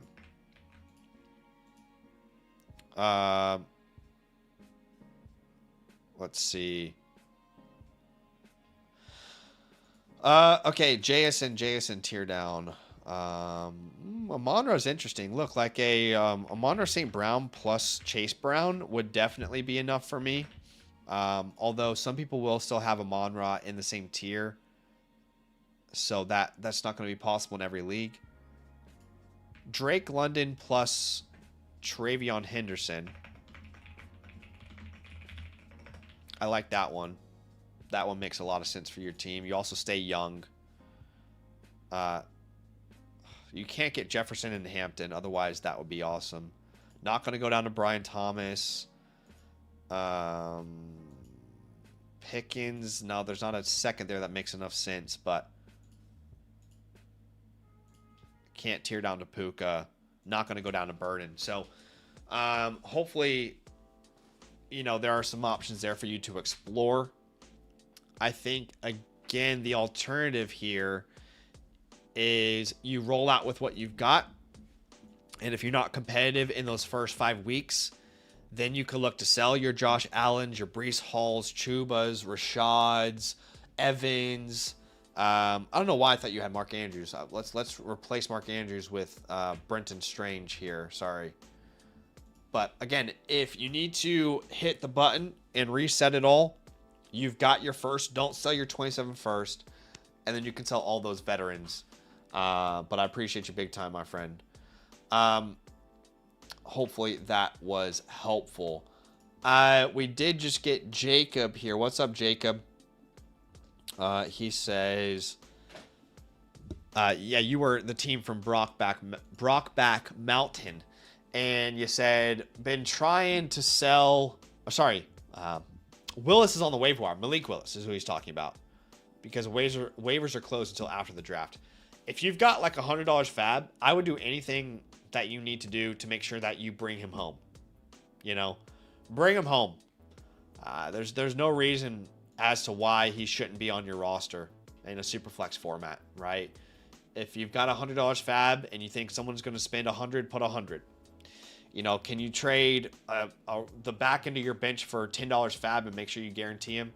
It's not that he's guaranteed to be a good player, but more that, his upside is very enticing in season.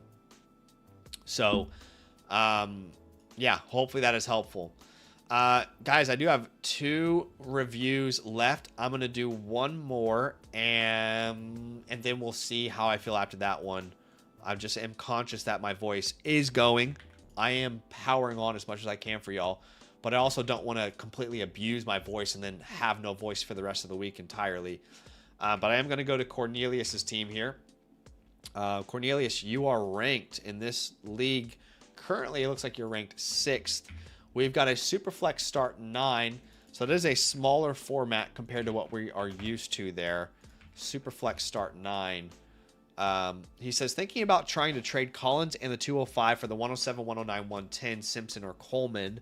Trade both 2s to get Coleman if available. Thoughts on McCarthy. Love your effort. Thanks for getting a team review, man. Collins and the 205 for the 107. I guess I'm confused what you mean by that. Like, are you saying you would trade Nico Collins and the 205 for the 107 and the 109 and the 110? Or just 2 of those picks? Because I think that's underselling Nico Collins. But let's have a look. Let's have a look at the team. We do have some draft capital here. So let's have a gaze at what we're working with. Okay. Our untouchables on this team. And there really aren't many untouchables here. Omarion Hampton is the closest thing you've got for my rankings. And then probably Caleb Williams. Those would be the closest, but I wouldn't really call them untouchables. Players that I would hold include Jaden Higgins. Would like to see what he's capable of in year 2 alongside Nico Collins. Brandon Ayuk, it's not because I think he's going to be a game changer. It's just if he does sign with Washington, he's worth holding. He really is. Kyle Williams, I'd like to see him get more opportunities in year number 2, even though they signed Romeo Dobbs. And then Trevor Etienne, or HN, whatever you want to call it now. Players that you could drop. Derek Carr. Oh, gosh, you got a lot of drops here, man. Audric Estime. Ben Sinnott, I don't even know why Ben is rostered anymore. Jimmy Garoppolo,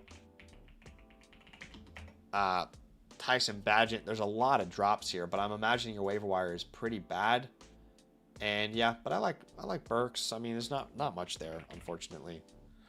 Okay, right now your starting lineup. You are rocking out there Caleb Kyler, Omarion Javante, Pickens, Collins, Laporta, and you're flexing Adunze Higgins. So good lineup, man. Like, yeah, I mean, I definitely think that you're a contender here. No doubt about it. This is a good enough lineup to put you in that contention phase. Overall team grade, I would probably say we're sitting at like a B plus. I kind of like this team a little bit more than maybe most people would, probably because of Javonte Williams. And you've got good draft capital as well to add to the squad. So a nice balance of assets here. Let's jump into the war room and let's come up with a game plan. You've got enough depth here that I don't think you actually have to go trade for veterans. Of course you could, but you're a guy who could definitely add a Jadarian Price. You could add a Mekhi Lemon. You could add a Jordan Tyson, and you could be patient with these names because they would become like the first guys on your bench that you would then maybe turn to. At the 110, Omar Cooper comes to mind. Ty Simpson would be a great fit for you, dude. Look at your quarterback 3. You could wait on a Ty Simpson. Concepcion would be great, obviously. Beyond that, get your guy. I can't tell you, every league is just so different with these picks in this class. Now, if you're going to trade that pick at the 105,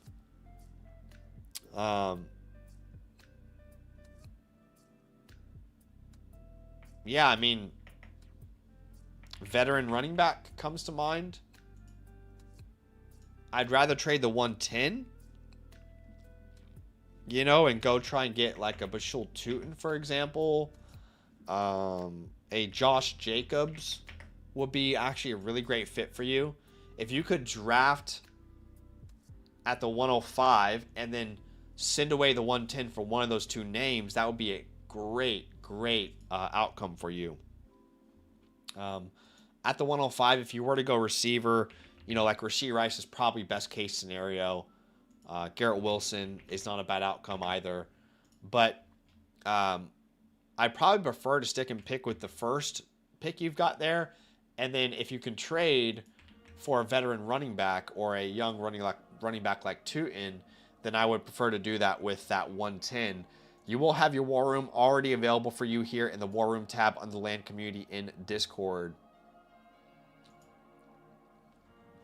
Okay, so let's jump into the chalkboard here. Okay, you've got a good team. Also, let me just say the 105 Mendoza makes sense too. Right, your quarterback 3 is not great, so Mendoza's a fine option there for you as well.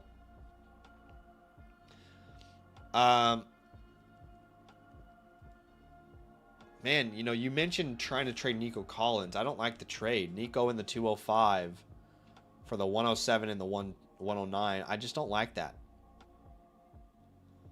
I get trying to move Nico. I don't like that price. Hey, John, I'm not sure, man. I don't actually remember that specific feature, but if you go to site issues, you should be able to post there. Like we've got people here who are talking about, the best ball tool, but they should be able to give you an answer as to why that's not available. I just don't remember the tool specifically that you're talking about there. Okay. Yeah, I'm struggling to come up with ideas here for this team because I really think you just run with what you've got. I don't necessarily want to move these players right now. Nico Collins. I don't really like the trade that you've got cooked up there, to be honest. I think that trade is underselling him. So if you want to move on from Nico, you could pivot. Rashee Rice comes to mind. As an option. Chris Olave, if you're wanting to pivot here. Garrett Wilson. Could you actually add your 205 to get to a George Pickens, for example? Can we add that 205 and a 27 second and find our way into Drake London, right? Can we do a move like that? If it's not George Pickens, can it be Tet McMillan, right? So if you're going to move off of Nico, I'd rather do something like that and still contend this year. But either way, you're going to need a better RB3. Okay? So maybe one thing we can look at here is using Gadsden to get an RB3. Is this a tight end premium? Let me double check. There's no tight end premium, but Josh Jacobs is probably not doable there. Same with Travis Etienne, Travis Achane. That's probably shooting too high. More realistically, Derrick Henry would come to mind. Don't love DeAndre Swift, but he would give you a better chance to win right now. Both of DeAndre Swift and Henry are going to lose value quicker than Gadsden probably, so that's the only problem there. But yeah, hopefully that's helpful. I definitely think you're a contender. If it was just me, I'd probably stick and kind of, not make too many trades. I think you can go out and win. But I do hope that is helpful. Obviously, you will get your team playbook, like we said previously in the stream, within the next 3 to 4 business days, completely customized to everything that we talked about on today's stream. But I appreciate you supporting the show, getting a review, and let me have a look at the squad. Very, very kind of you guys keeping the lights on here. But that's going to be it for today. I did just release a video talking about what your 26 first-round picks are worth after the draft. So if you haven't gotten your draft done yet and you want to see what the pick equivalent is worth, you can go check that out on the channel. But we'll be live not tomorrow, but the next day. So if you want to get your playbooks in, now is a great time to do so. But I will see you guys very soon. Nothing but love. Thanks for hanging out with me and Sammy tonight, and have a good rest of your night.